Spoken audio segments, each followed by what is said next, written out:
Dans le royaume divin, de nombreux dieux et déesses s'étaient rassemblés pour un événement de promotion rare. La difficulté de la mission de promotion serait de rang S, et la divinité chanceuse choisie pour cette mission n'était autre que la déesse de la guérison Rista. Au milieu des acclamations des autres divinités, Rista se contenta de sourire poliment, promettant qu'elle ferait de son mieux pour accumuler suffisamment d'expérience pour réussir le test. Mais dès que la cérémonie se termina, elle se précipita directement chez elle. Rista s'appuya contre sa porte et s'affaissa, le visage pâle. Quelle blague de lui assigner une mission de rang S. Pour en dire plus sur cet endroit, c'était le royaume supérieur, et Rista y était née il y a plus de 100 ans. Jusqu'à présent, son travail avait été de convoquer des héros pour sauver des mondes en danger, et jusqu'à présent, elle l'avait fait 5 fois. Pour d'autres divinités, 5 fois n'était pas beaucoup. Les dieux moyens l'avaient déjà fait plus de 10 fois, tandis que les divinités vétérans avaient sauvé plus de 100 mondes. Et maintenant, elle avait une mission de rang S, Rista n'en avait jamais vu auparavant, elle en avait seulement entendu parler. Des mondes si désespérés que même les dieux vétérans les trouvaient intimidants. Comment était-elle censée gérer cela? Rista se sentait complètement abattue. Se ressaisissant rapidement, elle s'assit à son bureau. Rista décida de choisir un jeune homme du Japon comme héros, puisque la tendance isekai y était actuellement populaire, ce qui rendait les explications plus faciles. Elle commença à feuilleter des documents, examinant candidat après candidat. Mais malgré l'abondance d'options, personne ne semblait convenir. Frustrée, elle renversa son bureau et s'effondra par terre. Juste à ce moment-là, une fiche d'information flotta jusqu'à son visage. Il contenait les détails personnels d'un jeune homme nommé Saiya. Rien qu'en le parcourant brièvement, Rista fut extrêmement impressionnée malgré son niveau 1. Ses statistiques étaient extraordinairement élevées. Les yeux de Rista s'illuminèrent. Saiya était 1 sur 100 millions. Avec quelqu'un comme lui, elle serait bientôt promue grande déesse. Rista commença immédiatement à préparer le rituel d'invocation. Après un éclair de lumière, Saiya apparut devant Rista. Son apparence fit battre son cœur plus vite. Qu'était-ce que cela ? Comment cet homme pouvait-il être si beau? Avec ses cheveux noirs de jais et sa taille parfaite, Rista faillit presque baver. Puis, elle se rappela que l'amour entre dieu et humain était interdit, alors elle devait maintenir sa composure divine. Elle expliqua à Saiya pourquoi il avait été convoqué, s'efforçant de parler de la manière la plus élégante et distinguée possible. Pourtant, d'une certaine manière, Saiya pensait qu'elle n'était qu'une folle racontant des absurdités. Si Rista était vraiment une déesse, argumenta-t-il, elle devrait être parfaitement capable de sauver le monde elle-même. À ce sujet, Rista aurait aimé pouvoir le faire, mais ce n'était pas permis. Les dieux ont créé des mondes pour que les humains y vivent. Et si quelque chose arrivait à ces mondes, ce devaient être les humains eux-mêmes qui les sauvent. En entendant cela, Saiya hocha la tête, commençant à comprendre. Puis, il a demandé à propos de ses compétences spéciales et privilèges. Rista lui a appris à ouvrir sa fenêtre de statut, et quand elle l'a regardé, elle a exclamé que les statistiques de Saiya étaient bien plus élevées que celles des héros ordinaires. C'est pourquoi Saiya était le seul à pouvoir sauver ce monde. Elle lui donnerait plus de détails plus tard. Rista s'est retournée pour ouvrir un portail de transfert et a invité Saiya à la suivre. Saiya refusa immédiatement. Il n'était pas question d'entrer dans un monde dangereux, sans armes ni préparation. Pas question. Rista essaya de le persuader, disant que ses statistiques étaient plus élevées que la normale et qu'elle serait là pour l'aider. Il ne mourrait certainement pas. Saiya plaqua Rista contre le mur, soulignant qu'elle n'était qu'un personnage secondaire, tandis que lui devait faire tout le travail. S'il était forcé de sauver ce monde, il avait besoin de temps pour se préparer d'abord. Sur ce, Saiya enleva sa chemise et commença à faire des pompes, laissant Rista bouche bée. Maintenant, elle se souvenait de ce qui était écrit sur la fiche d'information de Saiya. Ce type avait un trouble de prudence extrême. Rista est allée trouver la déesse du plafond, Arya, pour se plaindre. Arya a trouvé le comportement de Saiya raisonnable, puisque le monde que Rista devait sauver était une mission de rang S et une préparation minutieuse serait préférable. Arya conseilla alors à Rista que si Saiya s'entraînait et se préparait, elle devrait aussi s'occuper de lui en fournissant les bases pour vivre, comme de la nourriture et un endroit pour se reposer. Rappelée par Arya, Rista retourna en courant avec des provisions dans la chambre de Saiya. Comme il était japonais, elle prépara des aliments familiers pour lui, en commençant par des boulettes de riz. Rista offrit la nourriture à Saiya, mais il refusa immédiatement, disant qu'il ne mangerait jamais de la nourriture donnée par un étranger. Rista perdit son calme et lui cria dessus, demandant quelle raison elle pourrait avoir de l'empoisonner. Saiya ne lui faisait toujours pas confiance et la força à manger d'abord pour prouver que ce n'était pas empoisonné. Pendant que Saiya mangeait, Rista fit apparaître un lit, une salle de bain et un espace de baignade pour lui.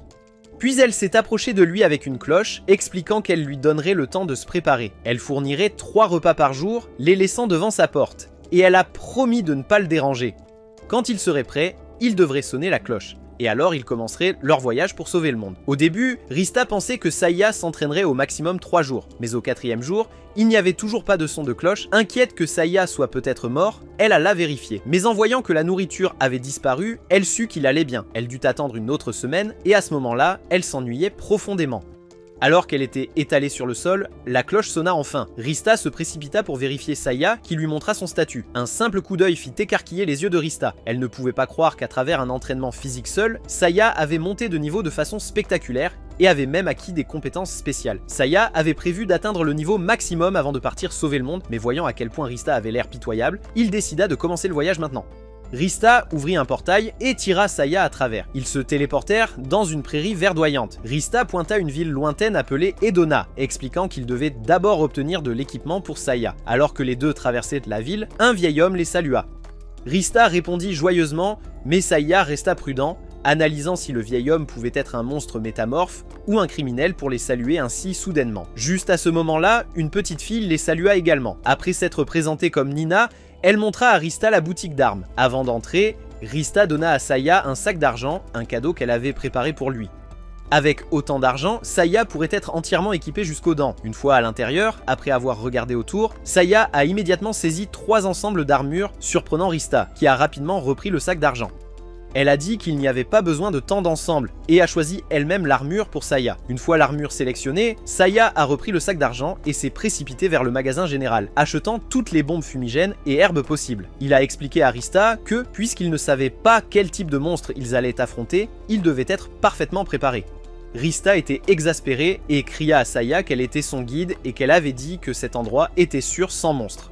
Donc il n'avait pas besoin d'être si excessivement prudent. La petite Nina intervint également, leur disant que seuls des slimes vivaient ici.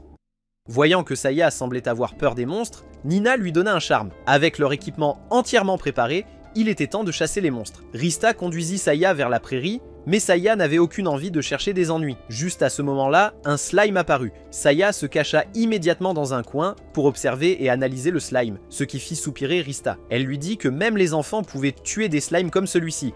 Dès qu'elle eut fini de parler, Saya dégaina son épée et trancha le slime. Le coup dévastateur provoqua une énorme explosion, mais Saya ne s'arrêta pas là. Croyant que le slime était encore en vie, il lança d'innombrables autres attaques. Après avoir attaqué à sa guise, Saya s'arrêta enfin. Rista demanda alors s'il se sentait plus confiant maintenant, et si c'était le cas, il pouvait repasser à la ville suivante.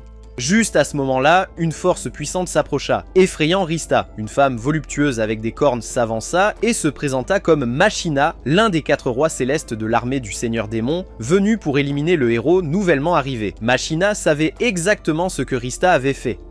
Normalement, lorsqu'un héros était invoqué, il y aurait un signe et Rista choisirait sûrement un endroit facile pour que le héros puisse monter de niveau. Machina n'avait qu'à rester là et attendre leur arrivée. Rista se mit à transpirer froidement en vérifiant les statistiques de Machina, niveau 66. C'était mauvais, il devait fuir. Mais avant qu'elle ne puisse avertir Saya, il s'était déjà enfui. Rista, déconcertée, ne pouvait que jurer et le poursuivre. C'était la première fois qu'elle voyait un héros fuir même avant la déesse. Rista courut à toute vitesse après Saya. Soudain, il s'arrêta, lança une rafale de bombes fumigènes et attrapa Rista, sautant de côté pour éviter de justesse l'attaque de Machina. Les deux continuaient de courir avec Saya, disant à Rista qu'il devait battre en retraite. Elle comprit et créa un portail vers le royaume divin. Très rapidement, Machina rattrape Rista. À ce moment-là, Saya lui jeta son sac à dos au visage, puis utilisa sa compétence de feu infernale pour la brûler. Cela n'a bien sûr causé aucun dégât, mais cela a créé une opportunité pour lui de saisir Rista et de sauter à travers le portail. Bien qu'elle ait laissé sa proie s'échapper, Machina sourit largement. Cela n'avait pas d'importance, car elle savait qu'ils se retrouveraient bientôt. Dès qu'ils se téléportèrent de retour dans sa chambre, Saya expulsa Rista, lui rappelant qu'à partir de maintenant, il continuerait à s'entraîner jusqu'à obtenir les résultats souhaités. Il ne quitterait pas la chambre, donc Rista devrait simplement retourner et attendre la cloche.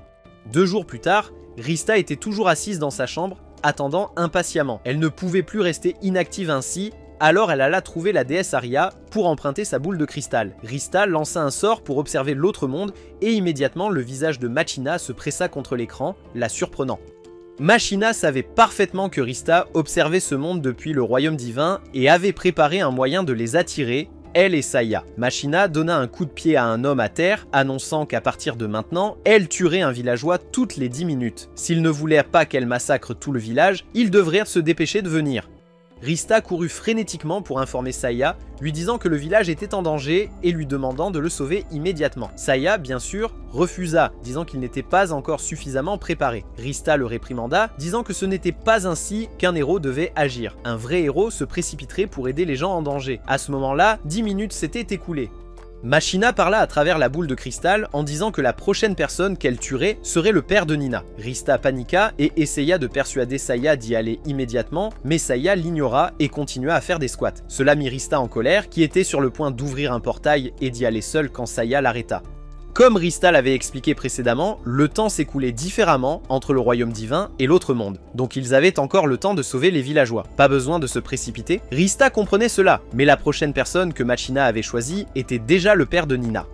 Allait-il simplement le regarder mourir? Saya continuait à faire de l'exercice, tandis que Rista suppliait de toutes ses forces. Elle savait que Saya avait peur de mourir, mais alors quoi? Si Saya mourait, il retournerait dans son monde d'origine. Mais quand les villageois mouraient, ils disparaissaient pour toujours sans moyen de les ramener. Saya continuait à faire des squats sans rien dire.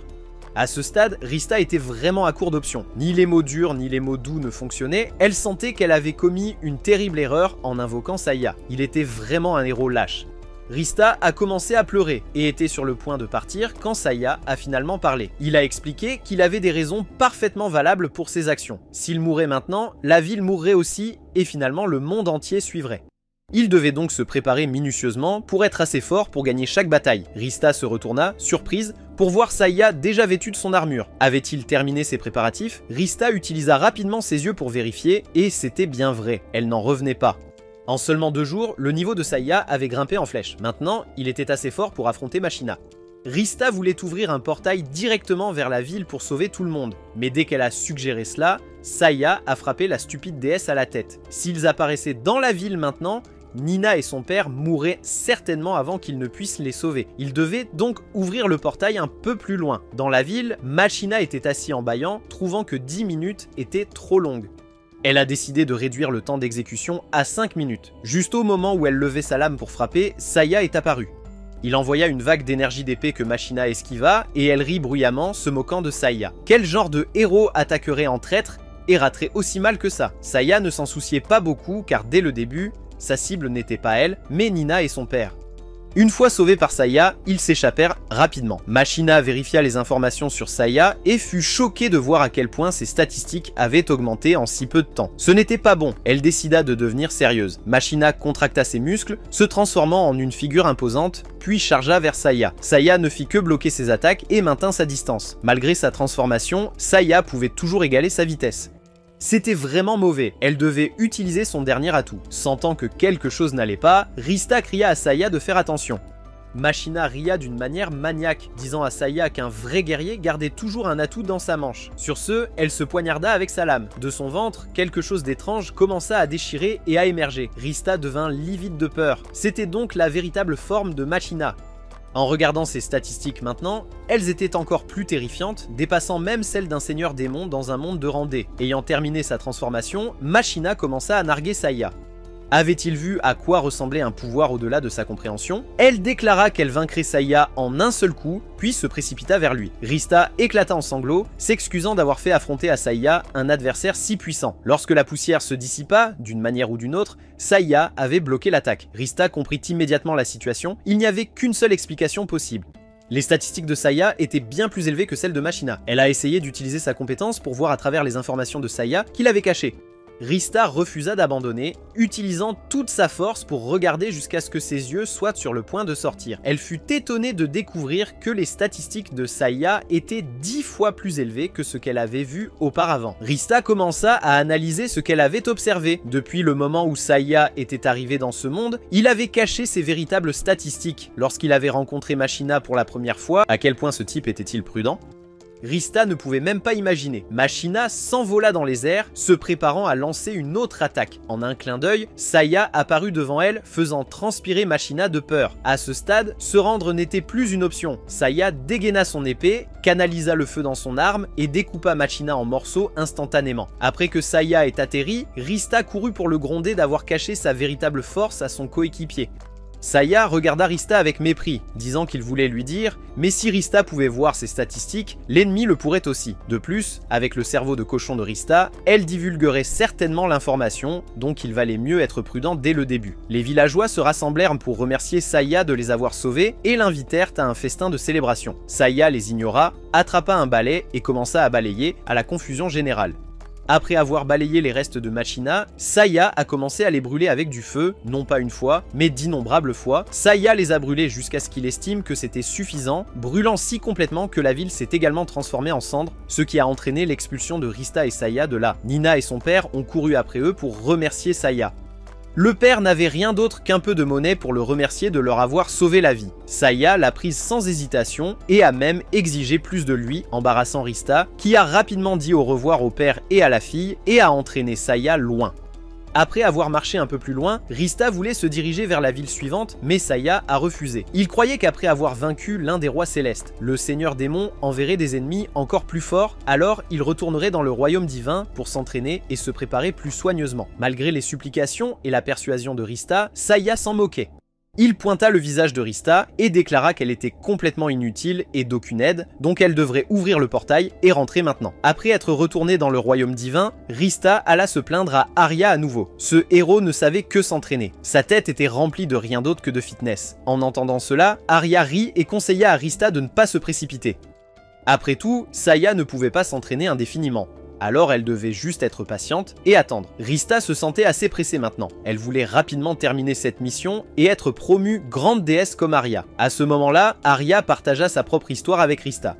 Elle était une déesse qui avait sauvé 300 mondes, mais avait échoué à en sauver un à cause de sa propre erreur. Rista tenta rapidement de consoler Arya, disant que sur 300 mondes, échouer à en sauver un seul n'était pas grave. Mais Arya ne le voyait pas de cette façon. Cela n'avait peut-être pas d'importance pour eux, mais pour les habitants de ce monde, cela comptait beaucoup. Arya était sur le point de terminer son histoire et d'aller préparer du thé quand Saya fit soudain irruption. En voyant Saya, Arya s'approcha immédiatement pour se présenter et lui demander quel était son problème. Saya expliqua que peu importe le nombre d'abdominaux ou de pompes qu'il faisait, son niveau n'augmentait plus. Les yeux de Rista s'illuminèrent. Enfin, ce gars avait atteint sa limite d'entraînement physique. Alors, elle invita Saya à aller tuer des monstres pour monter de niveau. Saya refusa immédiatement, disant que combattre comportait trop de risques. Il voulait une autre méthode plus sûre et plus efficace. Il avait entendu dire que Rista pouvait créer n'importe quoi dans le royaume divin, alors il voulait qu'elle fabrique du matériel d'entraînement pour lui. Rista a essayé de persuader Saya que même si elle créait ces choses pour lui, il atteindrait finalement une limite, tout comme avec l'entraînement physique. Alors pourquoi ne pas chasser des monstres pour à la fois monter de niveau et acquérir de l'expérience de combat? Ne serait-ce pas mieux? Voyant les deux se disputer, Arya prit la parole. Elle avait une idée pour Saya, s'il ne voulait pas combattre des monstres, elle pouvait l'aider à s'entraîner avec les dieux dans le royaume divin. Rista tira rapidement Arya de côté, soulignant que former des humains était interdit. Et puis, aucune d'elles n'était une divinité du combat, alors comment pourrait-elle entraîner Saya? Arya sourit et regarda par la fenêtre, pointant une divinité très diligente au loin. Le dieu qu'Arya mentionnait était Cercius, le dieu des épées. Arya l'a approché au nom de tout le monde pour demander son aide. Étant donné qu'Arya était une déesse de haut rang, Cercius ne pouvait pas refuser, mais il s'est approché de Saya avec un avertissement. Son régime d'entraînement était extrêmement rigoureux, et une personne ordinaire comme Saya aurait du mal à suivre. Saya ne voulait pas perdre de temps à discuter et est monté sur le terrain d'entraînement, prêt à commencer immédiatement. Tous deux dégainèrent leurs épées et Cercius attaqua le premier. Saya observa et bloqua chaque mouvement, impressionnant le dieu. Après la fin de la première journée, Rista, ne voulant pas rendre Saya mal à l'aise par sa présence, ne se rendit pas au terrain d'entraînement. Au lieu de cela, elle erra dans la salle à manger et rencontra Cercius. Elle en profita pour demander comment Saya se débrouillait. Cercius était très impressionné par la performance de Saya, disant qu'il était différent des autres héros. Il apprenait très vite, bien qu'il ne puisse toujours pas égaler les compétences du dieu.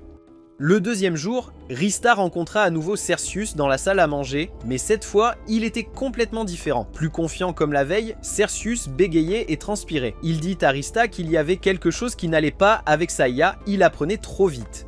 Rista n'était pas trop surprise et expliqua que Saya avait une compétence qui augmentait ses points d'expérience. Le troisième jour, Rista alla chercher Cercius à nouveau. Cette fois, il n'était pas assis au milieu de la salle à manger, mais était recroquevillé dans un coin. Sentant que quelque chose n'allait pas, Rista s'approcha pour demander, mais Cercius ne dit rien et partit. Le quatrième jour arriva. Comme elle n'avait rien appris la veille, Rista alla spécifiquement chercher les plats préférés de Cercius, espérant en savoir plus sur les progrès de Saya. Lorsqu'elle ouvrit la porte pour prendre la nourriture, elle trouva d'une manière ou d'une autre Cercius caché dans un coin, l'air terrifié. Cercius chuchota à l'oreille de Rista que le héros qu'elle gérait était devenu fou. Même quand il disait à Saya qu'il s'était assez entraîné, Saya ne le laissait pas partir et le forçait à continuer l'entraînement. Cersei n'avait pas dormi depuis des jours. « Ce n'est pas un héros, c'est un bourreau. Un super bourreau !» cria Cersei. Juste au moment où il finissait de parler, Saya apparut devant eux, effrayant les deux divinités. Seiya ne voulait pas perdre plus de temps et appela Cersei pour continuer l'entraînement. Aujourd'hui, il voulait augmenter l'intensité de l'entraînement, faisant crier Cersei de peur. Il jeta son épée, mais Saya ne le laissa toujours pas partir. Rista essaya d'arrêter Saya et de le raisonner, mais à ce moment-là, Arya vint chercher Rista, rapportant que la déesse Ishtar l'avait convoqué. Sans autre option, Rista dut laisser Cersei derrière, espérant qu'il pourrait tenir jusqu'à son retour. Rista se rendit dans la chambre d'Ishtar et rapporta tout. Lorsqu'elle entendit que Cersei avait abandonné, Ishtar rit immédiatement. Elle raconta à Rista une histoire vraie, que le dieu de l'épée, Cersei, avait autrefois été un humain qui avait été élevé au rang de dieu.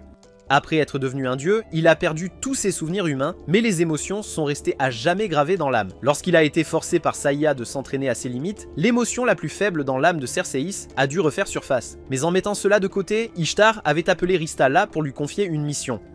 Elle voulait que le héros et Rista retournent immédiatement dans l'autre monde car la ville de Samul était en danger. Et c'est là que les coéquipiers du héros les attendaient. Après avoir reçu les ordres d'Ishtar, Rista est retournée pour appeler Saya à venir avec elle. À sa grande surprise, elle l'a trouvé en train de frapper à plusieurs reprises Cersei au visage. Rista ne se souciait pas de l'excuse que Saya avait cette fois-ci, elle était déterminée à l'entraîner avec elle quoi qu'il arrive. Saya n'a pas refusé, il avait extrait tout ce qu'il pouvait de Cersei et était dans un état de préparation absolue. Dès qu'ils se téléportèrent à Samul, Rista vit les habitants évacués frénétiquement. Après avoir demandé autour d'elle, elle apprit qu'une armée de morts vivants était sur le point d'arriver, donc les gens devaient partir immédiatement s'ils voulaient rester en vie. En marchant, Rista expliqua à Saya ce que sont les morts vivants. Dès qu'il a appris qu'ils avaient peur de l'eau bénite, Saya s'est précipité dans un magasin voulant commander 1000 bouteilles d'eau bénite juste pour être en sécurité. Mais le vendeur ne pouvait pas en fournir autant, ce qui a beaucoup frustré Saya. Encore une fois, Rista a dû intervenir. Leur prochaine destination était l'église où les coéquipiers de Saya les attendraient. Ils arrivèrent rapidement et la sœur et le prêtre reconnurent immédiatement la déesse et vinrent les accueillir. Ils présentèrent Telulu et Mash, qui avaient né du sang de dragon et seraient les coéquipiers de Saya pour la prochaine étape du voyage. Le prêtre salua également et se présenta à Saya. Saya ne dit rien mais s'approcha et versa de l'eau bénite sur la tête du prêtre, surprenant Rista qui cria, demandant ce que diable Saya faisait. Immédiatement, la tête du prêtre commença à fumer. Il s'avéra qu'il était déjà un mort-vivant, ce qui impressionna beaucoup Elulu et Mash. Ils se précipitèrent en avant, voulant le combattre. Rista rappela aussi à Saya de les aider, mais Saya l'avait déjà fait. Alors qu'elle finissait de parler, le corps du prêtre commença à se désintégrer. Saya s'approche maintenant pour l'examiner. Pas de saignement, incapable de bouger, mais toujours en vie. C'était donc un mort-vivant. À ce moment-là, le prêtre rit de manière menaçante. Il était un serviteur de Desmegola, l'un des 4 rois célestes. D'ici l'aube demain, une armée de 10 000 morts-vivants déferlerait sur cette ville, et quand cela arriverait, même un héros ne pourrait leur résister. C'était toute l'information que Saya voulait de lui. Puisqu'il était un mort-vivant et toujours pas mort dans cet état, Saya décida d'être plus prudent que d'habitude. Rista sursauta de frayeur et attrapa rapidement tout le monde, se précipitant hors de l'église alors qu'elle explosait à chaque compétence que Saya lançait. Une fois terminée, l'église était devenue des ruines et la sœur s'évanouit à la vue. Bien que quelque peu fou, Mash était impressionné par la puissance de Saya. Les deux s'approchèrent pour serrer la main de Saya, espérant qu'ils pourraient explorer ensemble à partir de maintenant. Saya sortit de l'eau bénite de sa poche et la versa sur la tête de Mash et d'Elulu. Ne voyant aucune réaction, Saya se présenta enfin. À ce moment-là, Elulu et Mash commençaient à se méfier de Saya. Son niveau de folie dépassait la normale, Ils se retournèrent pour trouver Rista et Saya les fixant intensément, vérifiant leurs informations. D'accord. Cependant, les statistiques de Mash et Elulu n'étaient pas très élevées. Rista pensait qu'il pouvait encore monter de niveau, donc il n'y avait pas besoin de se précipiter, mais Saya n'était pas d'accord. Il refusa catégoriquement de faire équipe avec deux individus aussi faibles. Saya déclara clairement sa position, Mash et Elulu étaient trop faibles et il ne ferait que les ralentir s'ils le suivaient. Il n'avait donc absolument pas besoin qu'il l'accompagne. Ces mots ont mis Mash en colère qui voulait attaquer Saya, mais une équipe de gardes est apparue et les a arrêtés. Voyant que l'église avait été détruite, les gardes étaient contrariés et ont demandé à tout le monde ce qui s'était passé. Rista transpirait abondamment, ne sachant pas comment expliquer. À présent, la sœur avait repris connaissance, mais ne se souvenait pas clairement et expliqua vaguement, puis informa les gardes que 10 000 troupes de morts vivants arriveraient en ville d'ici le matin. Mais heureusement, Dieu avait entendu leurs prières et envoyé la déesse et le chevalier qui se tenaient là-bas. Sûrement, ils protégeraient de cette ville. Présentés par la sœur, les gardes s'agenouillèrent respectueusement devant Rista et Saya, suppliant Saya d'aider à protéger la ville. Saya ne se souciait pas de leurs supplications, il voulait seulement savoir combien d'argent il lui paierait pour cela. De l'argent ? Demanda le capitaine déconcerté. Si Saya pouvait vraiment chasser l'armée des morts vivants, l'Empire lui paierait beaucoup d'argent, estimé à environ 1000 pièces d'or. En entendant cela, Saya sortit immédiatement un formulaire et fit signer le chevalier. Le chevalier prit le formulaire et informa Saya qu'environ 200 chevaliers supplémentaires arriveraient pour se battre à ses côtés. Saya refusa immédiatement. Il n'avait pas besoin de chevalier ou de quoi que ce soit pour le suivre. Ce qu'il devait faire, c'était rester et protéger les villageois. Après avoir dit cela, Saya se tourna vers Mash et lui conseilla que s'il ne voulait pas rentrer chez lui, il pouvait rejoindre les gardes, mais il ne pouvait absolument pas suivre Saya. Mash cria avec colère et partit, ce qui inquiéta quelque peu Rista, craignant qu'il ne se précipite dans l'armée des morts vivants. Saya n'était pas du tout préoccupé, croyant qu'il n'était pas si stupide. Et même s'il l'était, il éliminerait tous les morts vivants avant qu'il ne puisse se précipiter. Avec cela, Saya activa sa compétence de vol et s'éleva dans les airs. Il savait parfaitement que Rista ne pouvait pas voler, alors il lui dit de retourner à l'auberge et d'attendre. Il s'occuperait seul de l'armée des morts vivants. Cette déclaration a touché l'orgueil de Rista. En tant que déesse, comment pourrait-elle ne pas savoir voler ? C'était juste que ses pouvoirs étaient temporairement scellés. Rista leva les yeux vers le ciel et cria, déverrouillant son sceau et manifestant une paire d'ailes pour poursuivre Saya. Saya venait juste de s'habituer à sa nouvelle compétence, mais maintenant il volerait à pleine vitesse. Rista s'efforçait de toutes ses forces de le poursuivre, mais elle ne pouvait toujours pas le rattraper. Au moins, son effort fit réfléchir Saya. Il fit demi-tour, attrapa la main de Rista et la traîna avec toute sa force. Rista ne pouvait qu'endurer et crier de désespoir. Après un moment, ils arrivèrent enfin. Rista gronda Saya avec colère, disant qu'à cause de lui, les plumes de ses ailes divines étaient presque complètement arrachées. Saya s'en moquait et dit à Rista de se taire. Il se tenait maintenant au-dessus de l'armée des morts vivants. En les voyant marcher en formation comme ça, Saya eut l'idée de les éliminer rapidement. Il utiliserait une bombe atomique pour s'en occuper. Rista était quelque peu curieuse, pensant que c'était un pouvoir du monde d'origine de Saya qu'il ne pouvait pas utiliser ici. Bien sûr, Saya avait déjà un substitut. Il lança un sort pour créer une petite météorite juste au-dessus d'eux. La vitesse de chute et la chaleur de cette petite météorite pouvaient les incinérer instantanément. Rista le regarda, choqué. Depuis quand ce type était-il devenu si puissant ? Elle détestait l'admettre, mais vraiment, Saya seul suffisait. Il n'avait pas besoin de Mash, Elulu ou de qui que ce soit d'autre. Une idée se forma immédiatement dans l'esprit de Rista. Si Saya lançait une telle attaque sur le château du Seigneur Démon maintenant, n'aurait-il pas déjà conquis ce monde ? Saya se préparait à lancer un deuxième sort quand il s'arrêta soudainement, se plaignant d'avoir utilisé trop de mana. Alors, Rista devait aider Saya à retourner en ville. Et Elulu est venu voir Rista pour l'informer que Mash avait complètement disparu il y a 2 jours. En entendant cela, Rista a réconforté Elulu, disant qu'il n'y avait pas de quoi s'inquiéter. Actuellement, l'armée des morts vivants avait été complètement éliminée, donc les chances que Mash rencontre des problèmes étaient minimes. Et de plus, ils avaient le héros Saya ici, bien qu'en ce moment, il était absorbé par la recherche d'une sorte de compétence combinée. Après avoir discuté avec Elulu, Rista est allé dans la chambre de Saya. À sa surprise, Saya avait réussi à créer une épée en platine en utilisant les cheveux de Rista pour en augmenter la puissance. Rista était sur le point de gronder Saya lorsque la propriétaire entra dans la pièce, portant un colis qu'on lui avait demandé de livrer à Saya. Rista l'ouvrit avec empressement pour vérifier. À l'intérieur se trouvait un miroir magnifiquement façonné. Rista prit immédiatement des poses séduisantes, s'admirant dans le miroir, quand soudain l'image dans le miroir changea. Elulu reconnut immédiatement que c'était Mash.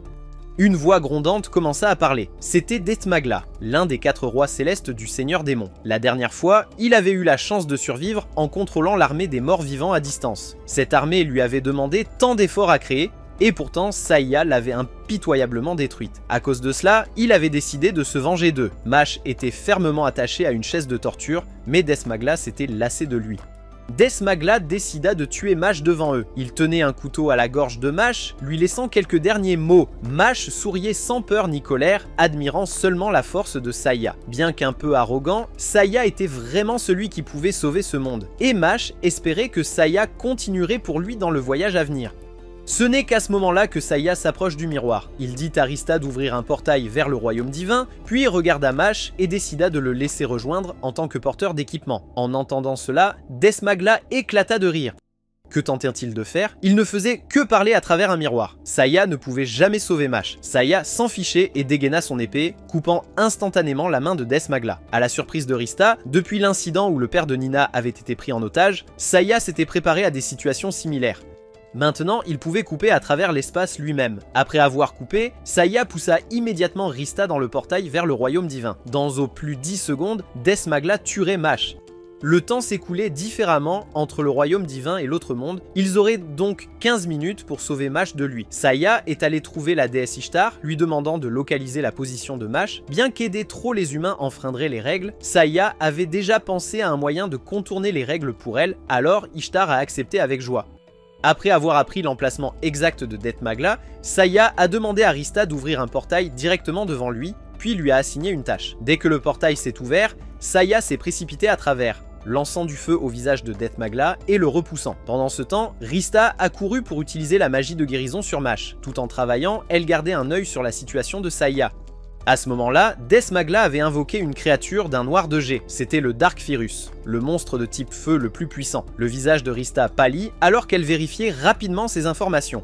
Ce monstre avait 100 000 points de défense et était résistant à la plupart des attributs. Seule la glace pouvait l'endommager. En entendant cela, Dethmagla rit bruyamment. Il avait surveillé tout le combat de Saïa avec Machina. Après avoir appris que Saïa utilisait la magie du feu, il avait préparé ce monstre pour le combattre. Maintenant, comment Saïa le vaincrait-il ?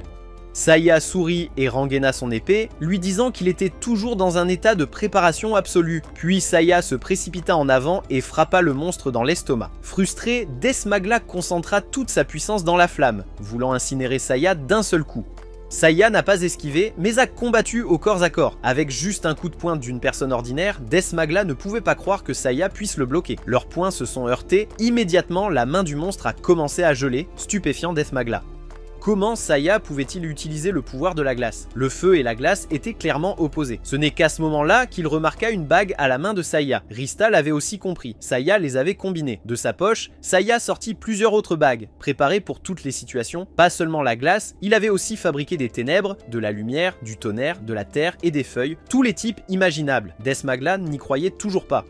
Même si Saïa pouvait utiliser la magie de glace, avec 100 000 points de défense, son monstre pouvait encore y résister, mais cela aussi était dans les calculs de Saïa. L'opposé de la glace était le feu, et actuellement, le monstre était en train de geler. Saïa n'avait besoin de lancer qu'une attaque de feu puissante de plus, et la victoire serait certainement la sienne. Saïa dégaina son épée et se jeta en avant, poignardant le monstre dans la poitrine. Son corps commença à se désintégrer, terrifiant Dethmagla. À ce stade, il n'avait plus de cartes à jouer. Saïa s'approcha de lui et Rista comprit immédiatement son intention aidant Mash à partir sur le champ. L'énorme château était maintenant rempli uniquement des cris désespérés du roi céleste, Dethmagla. Mash fut ramené à l'auberge pour se reposer avec Elulu, se tenant tristement à ses côtés. Après un moment, Mash se réveilla, regardant confusément Rista et Elulu. Rista lui expliqua immédiatement que Saïa avait vaincu Dethmagla et qu'elle avait sorti Mash du château lorsqu'il s'était évanoui. Juste à ce moment-là, Saïa arriva avec un sac qu'il posa sur la table. Il dit à Mash et Elulu de se préparer rapidement à partir de maintenant. Il permettrait à ses deux enfants de porter son équipement. Elulu était ravi car porter l'équipement du héros était un honneur, mais Mash serra fermement le drap. Après ce qui s'était passé, Mash avait réalisé beaucoup de choses, la plus importante étant que son niveau de puissance était insuffisant. Alors il s'agenouilla immédiatement et supplia Saïa de lui enseigner. Saïa n'a ni accepté ni refusé. Tant que Mash portait son équipement, il pouvait faire ce qu'il voulait. Saïa était sur le point de partir immédiatement quand Mash l'a arrêté. Pour montrer leur gratitude, Lui et Elulu voulaient d'abord emmener Saya à la grotte du dragon. Il y a 16 ans, une légende circulait dans le village où Mash était né. Un dragon était descendu du ciel, apportant Mash et Elulu avec lui. Les villageois avaient dit à Mash qu'il y avait un seau là-bas, et si le héros prophétisé venait avec Mash et Elulu, il pourrait briser le seau et Saya recevrait une arme légendaire capable de vaincre n'importe quel ennemi. En entendant parler d'une arme légendaire, les yeux de Rista s'illuminèrent. Elle se précipita pour supplier Saya d'y aller avec les enfants. Saya refusa immédiatement, disant qu'il avait un autre endroit où aller d'abord. Rista ouvrit un portail pour ramener Saya dans le royaume divin, et cette fois, Mash et Elulu les accompagnaient. C'était leur première fois dans le royaume divin et ils étaient extrêmement excités, demandant à Saya la permission de regarder un peu autour, mais Saya les attrapa, disant qu'il n'y avait pas de temps pour cela. Le groupe se rendit ensemble à la salle à manger. Rista regarda à gauche et à droite mais ne vit Cerseis nulle part. Il s'avéra qu'il portait un tablier et faisait de la pâtisserie. Dès qu'il vit Rista, il essaya immédiatement de se cacher. Mais comment pouvait-il échapper à l'attention de Saya ? Quand Rista a demandé ce qu'il faisait là, Cerseis a prétexté qu'il avait déposé son épée et s'était mis à la pâtisserie. Saya ne se souciait pas de ses passe-temps, il a pointé son épée vers le visage de Cerseis, voulant qu'il retourne à son devoir principal. Cersei cria de peur et refusa, disant qu'il n'entraînerait plus personne. Mais quand Rista poussa Mash en avant, l'attitude de Cerseis changea immédiatement. Les statistiques de Mash étaient trop faibles, bien plus faibles que celles de Cerseis. Alors il rit bruyamment et accepta d'enseigner à Mash. Elulu recevrait un cours de formation différent. Rista l'a emmené rencontrer la déesse du feu, Estioka. Aider les humains à sauver le monde était la responsabilité des dieux, donc Estioka ne pouvait pas refuser Rista. Après avoir arrangé pour les deux enfants, Saya et Rista sont partis. Ensuite, Saya voulait trouver quelqu'un pour l'entraîner. En entendant cela, Rista maudit silencieusement Saya après ce qu'il avait fait. Qui voudrait l'enseigner ? Tandis qu'elle était perdue dans ses pensées, Rista heurta une poitrine massive, c'était Valkyrie, la déesse de la destruction. Elle attrapa immédiatement Rista par le col et la menaça. Comment une déesse de 3e rang osait-elle lui barrer la route? Rista s'excusa craintivement auprès de Valkyrie, après quoi Valkyrie commença à la taquiner un peu. Une fois qu'elle eut fini de taquiner, elle était prête à partir. Bien que Saya ne veuille pas l'admettre, il devait dire à Rista qu'il sentait une puissance terrifiante émaner de Valkyrie. C'était certainement vrai car d'après ce que Rista savait, elle était la déesse la plus forte dans le royaume divin. Rista a également conseillé à Saya de ne même pas penser à lui demander de lui enseigner, car Valkyrie tuerait toute personne ordinaire qui oserait lui parler. Avant que Rista ne puisse terminer sa phrase, Saya s'était déjà précipité pour demander à Valkyrie de lui enseigner. L'attitude impudente de Saya a rendu Valkyrie extrêmement en colère. Rista a essayé de supplier Valkyrie de pardonner, mais Valkyrie s'en moquait. Il était trop tard pour des excuses et elle tuerait Saya sur le champ. Juste au moment où elle allait agir, la déesse Arya est apparue et s'est excusée auprès de Valkyrie au nom de Saya. Comme Arya était aussi une déesse de haut rang, Valkyrie ne voulait pas compliquer les choses, mais en retour, elle voulait qu'Arya la laisse peloter sa poitrine librement. Arya a accepté à contre-cœur. Après le départ de Valkyrie, Arya s'est tournée pour gronder Saya.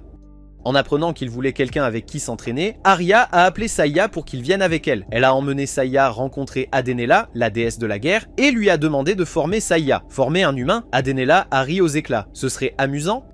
En un éclair, Adenela apparut derrière Saya, lui disant qu'elle n'avait qu'un seul mouvement. Ce mouvement était trop rapide, bien plus rapide que la vitesse que les yeux humains ordinaires pouvaient voir. Saya pouvait-il l'apprendre? Saya accepta le défi sans hésiter. Le premier jour d'apprentissage commença. Comme d'habitude, Rista a apporté de la nourriture pour tout le monde. Mash allait bien, et Loulou se débrouillait bien avec la déesse Estiaka, et enfin, Rista est allée à l'endroit d'entraînement de Saya, où elle a trouvé Adenela assise contre un mur. Lorsqu'on lui a demandé, le visage d'Adenela est devenu rouge alors qu'elle expliquait en riant qu'elle devait admettre que ce héros était un peu étrange, mais que lui enseigner était assez amusant. Le deuxième jour d'entraînement, lorsque Rista a apporté de la nourriture, elle a trouvé Mash et Saya déjà assis à la cantine.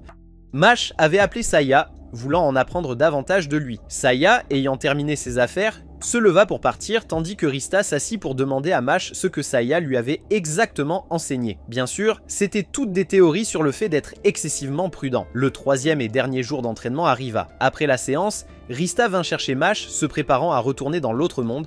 Après l'entraînement avec Cerseis, le niveau de Mash avait considérablement augmenté.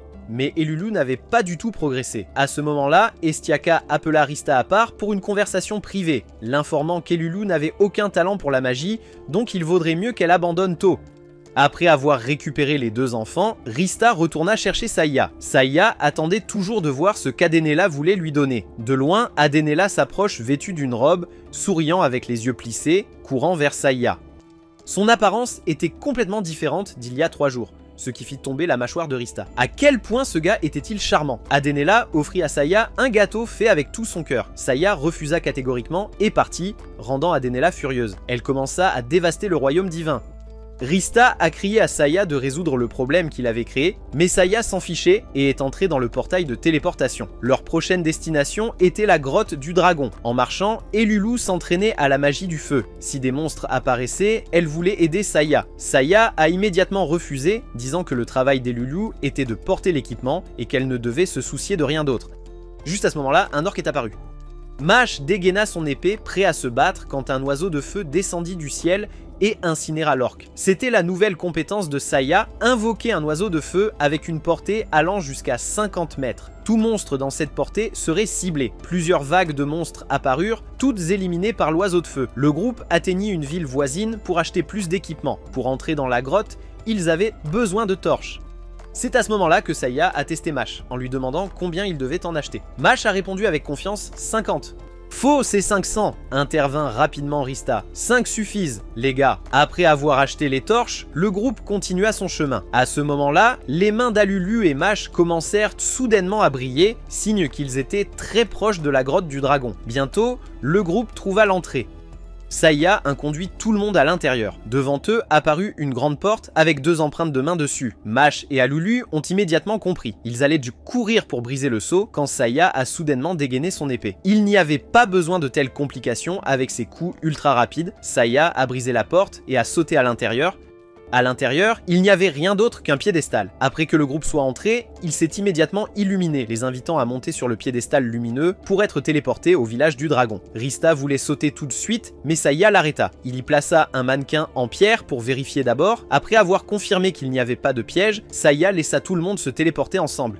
À leur arrivée, ils furent accueillis par un homme dragon qui se présenta comme Lagos et leur souhaita la bienvenue au village des dragons. Lagos servit également de guide pour le groupe, expliquant l'histoire du village pendant qu'il marchait. Lagos les conduisit à la mère dragon, la vie, qui appela Mash et lui apprit comment se transformer en homme dragon. De cette façon, Mash pourrait augmenter sa force décuplée. Alulu était également excité et voulait que la vie lui enseigne, mais la mère dragon refusa, disant qu'Alulu avait une mission plus importante. En sacrifiant sa vie, Alulu deviendrait l'arme ultime pour que le héros vainque le seigneur démon. Voyant que tout le monde était encore confus, la vie expliqua davantage. La légende disait que lorsqu'un dragon naissait sous forme humaine et sacrifiait sa vie, l'épée ultime apparaissait. En entendant cela, Mash refusa immédiatement. Il ne voulait pas que son ami Alulu meure. La vie s'en moquait et leur rappela qu'actuellement, 70% du monde était sous l'armée du seigneur démon. Ils allaient tout bon leur semblait, massacrant les gens là-bas avec principalement de petits villages restants. Si la situation continuait ainsi, bientôt le monde serait complètement contrôlé par les démons. La seule façon de sauver le monde était de vaincre le seigneur démon. La vie se tourna pour admirer Alulu, disant qu'elle la respectait énormément. Alulu était l'épée ultime, l'épée qui tuerait le seigneur démon à l'avenir. En entendant la vie parler, les autres humains dragons s'inclinèrent, montrant du respect à Alulu. La vie avait pris sa décision. Maintenant que le héros était là, ils allaient effectuer la cérémonie d'offrande de l'épée cette nuit-là. Alulu devait donc passer ses derniers moments avec ses amis. En quittant le palais, Mash se tourna vers Alulu pour lui demander si elle voulait vraiment se sacrifier pour sauver le monde. Alulu avait l'air triste, mais essaya quand même de répondre à Mash, disant que depuis longtemps elle espérait être utile. Maintenant que l'occasion s'était présentée, elle deviendrait l'épée pour sauver ce monde. Rista se tourna pour chercher Saya, mais il était déjà en train de parcourir un stand à proximité depuis un certain temps. Elle lui demanda avec colère comment il pouvait encore faire du shopping à un moment pareil. Il devrait au moins penser à Alulu. Saya répondit que si c'était ce qu'Alulu devait faire, alors il n'avait rien de plus à lui dire. Les yeux d'Alulu se remplirent de larmes en entendant ces mots, et elle se retourna et partit immédiatement. Ce soir-là, un festin eut lieu au château de la vie. Le groupe de Saya a été traité comme des invités VIP, avec 2 petites filles à dragon apportant des biscuits à Rista. Elle a dû convaincre Saya pendant longtemps avant qu'il n'en mange un pour leur faire plaisir. Juste au moment où il le mettait dans sa bouche, les lumières de la pièce se sont soudainement éteintes. Le moment crucial était arrivé. Alulu, dans une tenue magnifique, fut conduite par les gardes dragons jusqu'à une falaise. Selon les connaissances de la vie, c'était l'abîme du dragon établi par le premier empereur dragon. En sautant, le sang et la chair d'Alulu se transformeraient en l'épée ultime. Debout sur la falaise, Alulu se tourna pour regarder Mash et sourit. Bientôt, elle les reverrait. Elle espérait que lorsqu'elle deviendrait une épée, au moins Saya la nettoierait régulièrement pour qu'elle ne rouille pas. En entendant ces mots, le cœur de Mash se tordit de douleur. Il ne pouvait plus le supporter et voulait sauver Alulu, mais il fut arrêté par 2 gardes dragons. Sur la falaise, Lulu commençait à montrer des signes de peur. Voyant cela, Lavi ordonna aux gardes dragons d'aider Lulu à accomplir le rituel. Malgré les conseils de Rista, tous les gens dragons criaient le nom de l'épée sacrée sans se soucier des sentiments d'Elulu. Elulu avait atteint le bord de la falaise et ne pouvait pas revenir en arrière alors que les 2 gardes dragons continuèrent d'avancer. Juste à ce moment-là, Saya apparut derrière eux, renvoyant les 2 gardes d'un coup de pied vers Lavi. Saya soupira et dit à Elulu qu'il avait clairement dit qu'il n'avait plus rien à dire plus tôt cet après-midi. Mais comment Elulu pouvait-elle être si stupide pour ne pas comprendre son sens? Si Elulu devenait une épée, comment pourrait-elle porter son équipement? En entendant ces mots, Rista a immédiatement ri. Lavi était confuse et Rista s'est tournée pour lui déclarer qu'ils étaient des héros envoyés pour sauver ce monde d'une manière ou d'une autre. Ils ne laisseraient jamais leurs camarades perdre la vie. Malgré tout cela, Lavi ne voulait toujours pas écouter. Elle baissa la tête et se lamenta que les héros et les déesses ne pensaient finalement qu'à eux-mêmes, pas à sa tribu. Ces mots ont vraiment mis Mash en colère. Il se transforma en dragon humain et repoussa les 2 gardes, voulant faire entendre raison à Lavi quand il s'effondra soudainement. Rista est tombée aussi. Lavi a ri bruyamment, leur disant qu'elle avait été prudente et avait anticipé que cela arriverait. Elle avait donc empoisonné leur boisson avec un poison paralysant. Elle voulait continuer le rituel, mais d'une manière ou d'une autre, Saya n'était pas affectée. Saya a souri et a qualifié cela de tour enfantin. Il ne mangerait jamais de nourriture venant de lézards. Puisque cette approche n'a pas fonctionné, il ne restait qu'une seule option. Lavi se transforma en un dragon géant et vola devant Saya. Rista se mit à transpirer en regardant les statistiques de Lavi, une santé anormalement élevée et une défense absolue.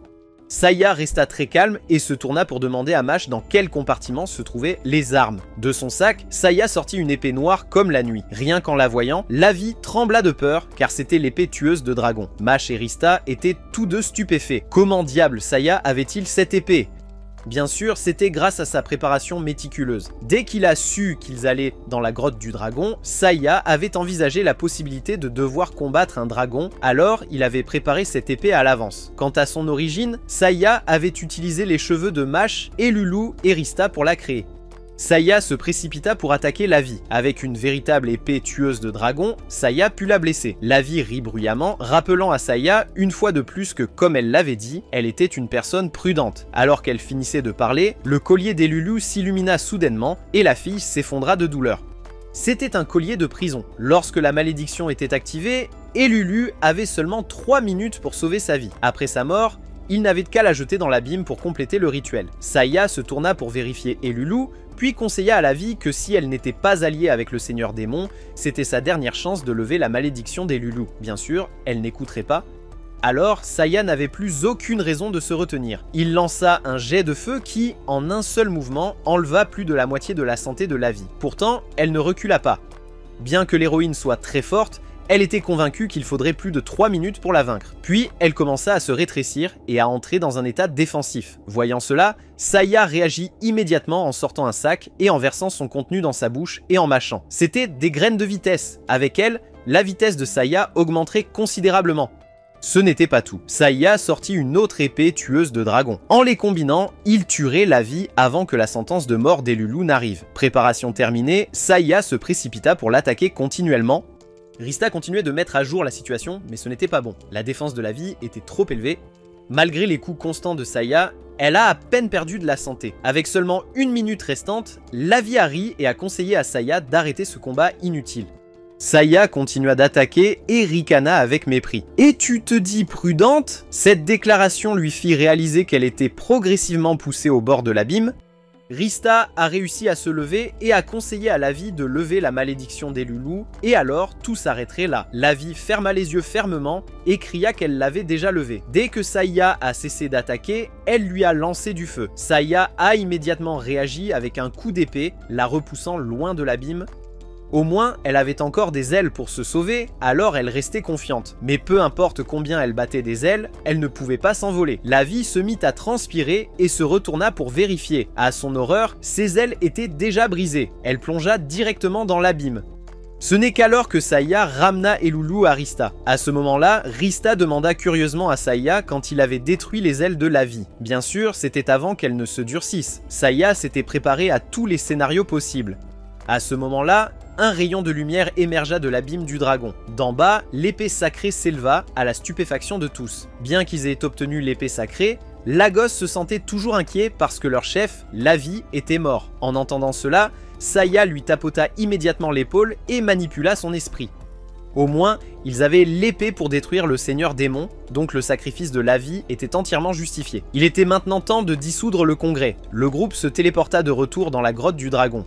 À ce moment-là, Rista appela Mash et Elulu pour qu'ils l'attendent à l'entrée de la grotte, car elle avait des affaires privées à discuter avec Saya. Après que les deux enfants soient partis, Rista cria au visage de Saya, le blâmant d'avoir osé lui arracher les cheveux sans permission. Saya s'en moquait et était sur le point de partir quand Rista l'arrêta à nouveau. Concernant l'épée sacrée que Saya venait d'obtenir, ce n'était pas vraiment une épée sacrée.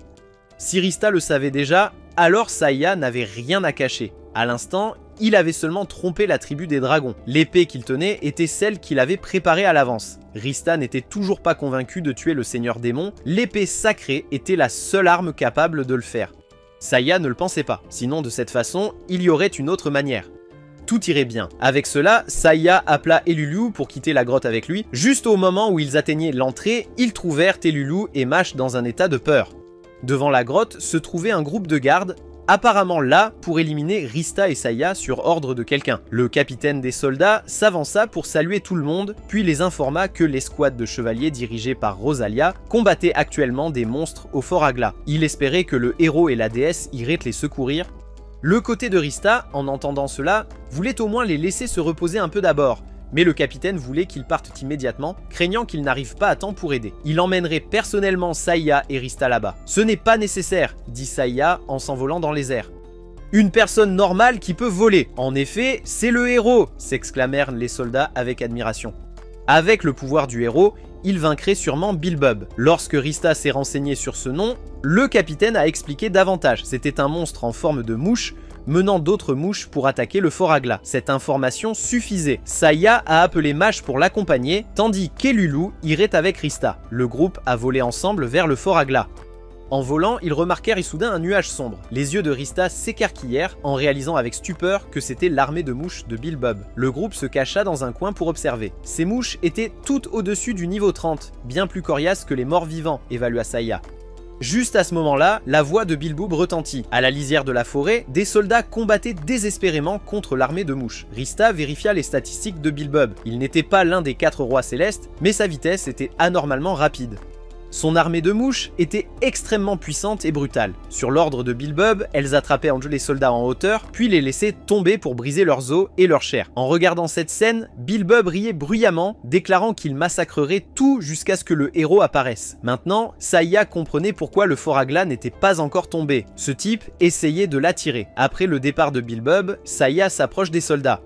Rosalia, à peine capable de voir, reconnut immédiatement le héros Saya. Elle exhorta ses soldats à préparer une contre-attaque mais fut arrêtée par Carlo. Il y avait encore trop de blessés, alors il demanda à Rosalia de ne pas se précipiter. Comprenant son point de vue, Rosalia invita le groupe de Saya au Fort Agla pour discuter de la stratégie. En marchant, Carlo expliqua la situation à Saya.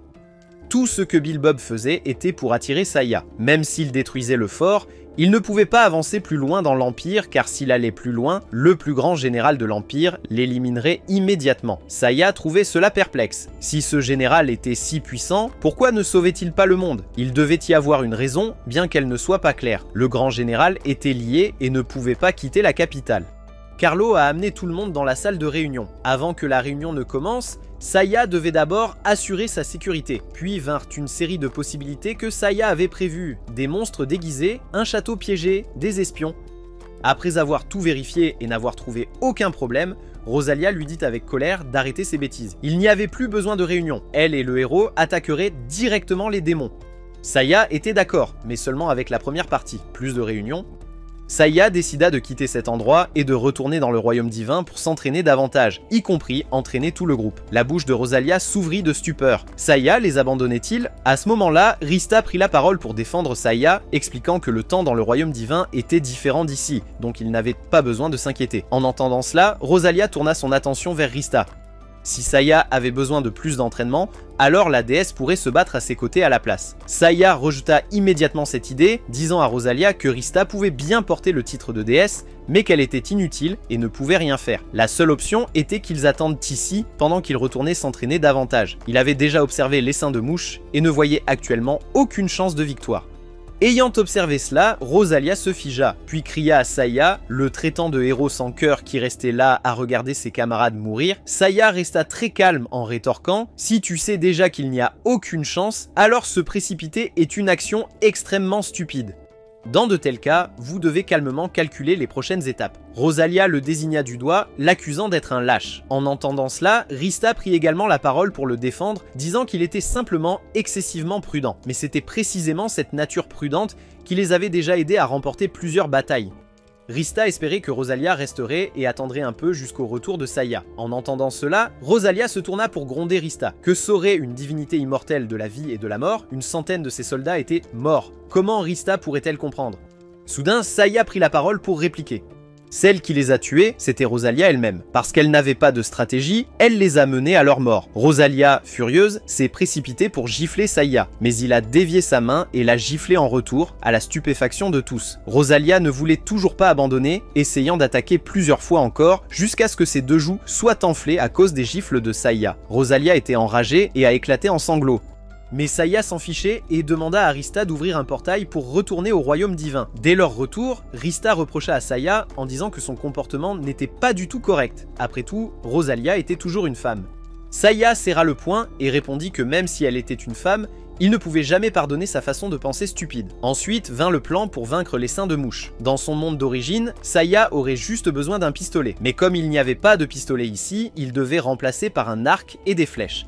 Après cela, il fut conduit par Rista pour rencontrer la déesse de l'arc, Mithas. Saya n'a pas laissé Rista l'introduire ou la saluer, mais est allé droit au but. Il voulait savoir combien de flèches Mithas pouvait tirer en même temps. En entendant cela, Mithas posa son arc en bois et conjura un arc magique. Alors qu'elle faisait la démonstration, elle répondit à Saya. Au maximum, elle pouvait tirer 7 flèches simultanément avec une précision parfaite. Si Saya voulait apprendre, il devait d'abord savoir comment créer un arc magique. En entendant cela, Saya se tourna vers Alulu pour lui demander de lui apprendre à créer un arc de feu. Quoi que Alulu lui ait montré, Saya pouvait le faire sans aucune difficulté. Saya est resté pour apprendre de Mithas, tandis que Mash et Alulu ont été emmenés par Rista. Mash voulait aussi trouver quelqu'un pour l'entraîner, mais Alulu ne le voulait pas à ce moment-là. La petite fille voulait juste s'asseoir et manger des bonbons. Juste à ce moment-là, Cerceus passa. Voyant Rista, il s'approche immédiatement pour lui rappeler doucement Adonella. Ce n'est qu'avec son rappel que Rista se souvint que Saya avait auparavant brisé le cœur d'une fille. Cerceus pensait aussi que la situation d'Adonella n'était pas bonne. Toute la journée, elle n'arrêtait pas de marmonner qu'elle voulait tuer Saya et il est probable qu'elle y pensait encore. Rista est allé chercher Arya pour obtenir de l'aide, inquiète. Après avoir entendu l'histoire, Arya a souri et a rassuré Rista de ne pas s'inquiéter. Quelqu'un d'aussi prudent que Saya ne serait jamais pris en embuscade. Puis Arya s'est tournée vers Mash, sachant qu'il y avait un sceau dans son corps. Puisque les sceaux étaient sa spécialité, Arya a décidé d'aider Mash à le retirer. Non seulement Mash, mais Alulu avait aussi des compétences cachées. Alors Rista a laissé les deux enfants avec Arya pendant qu'elle se rendait seule chez Adonella. Dès qu'elle entra, la scène devant elle effraya Rista. Les murs étaient couverts du mot « tuer » écrit avec du sang. Adonella apparut soudain derrière Rista, demandant si Saya était revenue avec elle. Rista se mit à transpirer en répondant, prétextant que cette fois, elle était revenue seule sans amener Saya. Après avoir quitté la maison d'Adonella, Rista courut directement pour avertir Saya. S'il s'était suffisamment entraîné, il devrait fuir rapidement, mais c'était trop tard. Adonella se tenait déjà juste derrière Rista. Elle savait très bien que Rista ne reviendrait pas seule, alors elle l'avait délibérément suivi. Maintenant, il était temps de régler les choses avec Saya. L'intention meurtrière émanant de la déesse de la guerre faisait respirer Rista lourdement, mais Saya restait indifférent en s'approchant d'Adonella, lui tapotant la tête et lui disant que ses cheveux étaient un peu en désordre. Cette action de Saya était si cool qu'Adonella, malgré tous ses efforts, finit par lui pardonner, seulement pour être renvoyé par Saya afin qu'il puisse continuer son entraînement à l'arc. Rista retourna prendre le thé avec Arya. Comme Arya l'avait conseillé à Rista dès le début, il n'y avait pas lieu de s'inquiéter. Adonella était une bonne déesse, donc elle ne se donnerait pas la peine de tuer un humain. Quoi que ces deux-là veuillent faire, laissez-les faire. Arya a invité Rista à vérifier Mash et Alulu. Arya a ouvert la porte et a demandé à Mash de montrer ce qu'il pouvait faire maintenant. Mash se leva avec excitation et transforma son bras pour le rendre beaucoup plus grand. C'était le bras de dragon, le pouvoir caché dans le corps de Mash. Arya avait utilisé ses capacités pour le débloquer pour Mash. Désormais, avec ce bras, Mash pouvait combattre avec une puissance de dégâts très élevée. Arya trouvait cela encore un peu effrayant. Avoir soudainement un bras aussi grand ne semblait pas du tout normal. Alulu intervint immédiatement, totalement d'accord. Le corps de Mash était minuscule, mais avec son bras si enflé, il ressemblait à une sorte de personne déformée. Entendre ces mots de son ami proche rendit Mash furieux, et il se tourna pour gronder Alulu. D'une manière ou d'une autre, de son discours à ses mouvements, Mash devint soudainement lent. C'était le sort de ralentissement, une magie de soutien caché d'Alulu qu'Arya l'avait aidé à débloquer, et ce n'était pas tout. Alulu dissipa l'effet de ralentissement sur Mash, puis lui lança un sort de vitesse. Cette fois, Mash ne pouvait pas rester immobile, sa bouche parlant continuellement faisant rire tout le monde. Après cet événement, Rista loua Alulu de tout cœur. Si elle avait su qu'Arya les guiderait si bien, elle aurait laissé les deux enfants avec Arya pour les enseigner dès le début. En entendant cela, Arya a immédiatement refusé le crédit, disant qu'elle n'avait pas fait grand chose. Elle avait simplement aidé les deux enfants à utiliser leur potentiel inhérent. Les deux enfants allaient bien maintenant. Rista espérait seulement que les choses avec Saya se passaient aussi bien. Dès qu'elle a entendu que Saya s'entraînait avec Midas, Arya a frappé la table et s'est levée brusquement, informant Rista que la déesse était une accro au sexe. Au fil des années, Midas avait kidnappé d'innombrables héros, c'est pourquoi Ishtar l'avait banni dans cette forêt. Si une telle chose devait arriver, Saya ne pourrait plus être un héros, parce qu'une déesse ayant des relations avec une personne ordinaire était un tabou qui ne pouvait être contourné. Après avoir entendu l'avertissement d'Arya, le visage de Rista pâlit alors qu'elle se précipitait pour trouver Saya. Lorsqu'elle est arrivée, elle a trouvé Saya debout seule avec Midas devant lui, nu et pendu à un arbre. Quand elle a demandé à Saya, elle a appris qu'auparavant Midas lui avait demandé d'attendre ici pendant qu'elle allait se préparer. Quand il est revenu, il l'a trouvée comme ça. Midas rit de manière excitée, disant que ce serait le dernier test de Saya. Il devait utiliser l'arc magique pour viser précisément la corde, puis elle tomberait dans son état de nudité et ils auraient des relations passionnées. Rista cria, ne permettant pas que cela se produise, mais Midas ne se souciait plus de Rista. Dès qu'elle a vu un héros aussi beau que Saya, Midas avait décidé qu'elle devait avoir des relations sexuelles avec lui quoi qu'il arrive. Rista se tourna pour arrêter Saya, mais vit qu'il avait déjà bandé son arc. Saya tira directement sur la tête de Midas, ce qui surprit Rista. Bien qu'elle sache que les divinités ne pouvaient pas mourir, l'action de Saya était tout de même trop irrespectueuse envers le divin. Midas a elle-même rompu la corde et a atterri sur le sol. Elle a dit que la blague de Saya n'était pas du tout drôle. Comme mentionné précédemment, c'était le dernier test de Saya. Il avait raté, donc il passerait à un autre test. Midas avertit Saya de se préparer car elle allait attaquer maintenant. Avec cela, Midas se précipita vers Saya. Saya resta très calme en bandant son arc, tirant 2 flèches dans ses yeux et la dernière dans sa bouche. Malgré les 3 flèches précises de Saya, Midas pouvait encore se lever. Son expression effraya Mash et Elulu, elle ne ressemblait pas du tout à une déesse. À ce moment-là, Midas remarqua Mash, un petit Shota. « Eh bien, je vais manger Mash d'abord comme amuse-bouche », dit-elle en se précipitant vers lui. Mash, terrifié, courut pour sauver sa vie. À ce moment-là, Saya était prêt à tirer, visant directement Midas. Dès le début, il savait que Midas viserait Mash. 5 flèches furent tirées par Saya, la clouant à une branche d'arbre. « Merveilleux !» s'exclama Midas. Un humain capable de tirer 5 flèches divines à la fois était incroyablement terrifiant. Elle n'avait plus rien à enseigner à Saya. Avec ces mots de Midas, Saya entra dans son état de préparation absolue. Le groupe se téléporta dans l'autre monde. Dès leur apparition, Carlo se tenait déjà derrière eux. Il informa Rista que Rosalia était partie seule dans le repère de Bilbub. C'était complètement dans les prévisions de Saya. Il porta Mash et s'envola dans les airs. D'ici à la tanière du monstre, c'était très loin. Rosalia ne pouvait pas y arriver avant lui. Avec cela, le groupe se précipita ensemble.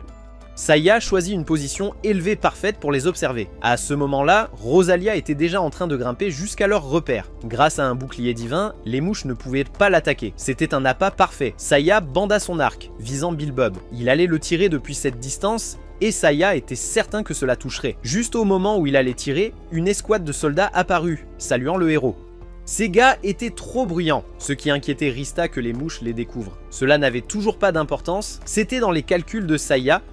Du côté de Rosalia, qu'elle soit courageuse ou insensée, elle cria fort, exigeant un combat en tête-à-tête avec Bilbub pour être ensuite emporté dans les airs par lui. Parce que les soldats faisaient trop de bruit, les mouches avaient recommencé à voler pour enquêter, alors Saya enfonça son épée dans Rista, lui demandant de sortir pour les distraire. Bien qu'elle ne comprenne pas ce que Saya voulait qu'elle fasse, Rista suivit ses ordres et vola devant Beelzebub, exigeant qu'il libère Rosalia immédiatement. Pourquoi accepterait-il ? Depuis le début, Rosalia n'était qu'un appât pour attirer Saya. Mais il ne la remettrait pas. Au lieu de cela, il annonça qu'il laisserait tomber Rosalia du ciel. Rosalia, au bord de la mort, le maudit encore avec des filles, puis se tourna vers Rista pour demander si le héros avait terminé son entraînement. Beelzebub comprit immédiatement que Saya l'attaquerait avec un arc et des flèches, alors il tira Rosalia et vola très haut, hors de portée des flèches. Voyant Rista toujours le poursuivre en volant, il prévoyait de lancer Rosalia si fort qu'elle ne pourrait pas la rattraper. Juste à ce moment-là, une flèche passa devant son visage. Rosalia s'était échappée, et Rista l'avait rattrapée avec succès. Beelzebub ne pouvait pas croire que Saya puisse tirer des flèches aussi haut. Il avait étudié les arcs magiques en profondeur. C'était illogique. Sûrement, Saya a dû s'envoler pour pouvoir tirer. Puis, il a crié fort, se déclarant le plus rapide de l'armée du Seigneur Démon. Il a dit à Saya de tirer librement et a promis de ne pas s'enfuir. À distance, 7 faisceaux de lumière ont clignoté, surprenant Rista. N'était-ce pas la compétence ultime de la déesse Midas? Donc Saya l'avait apprise, mais allait-il toucher?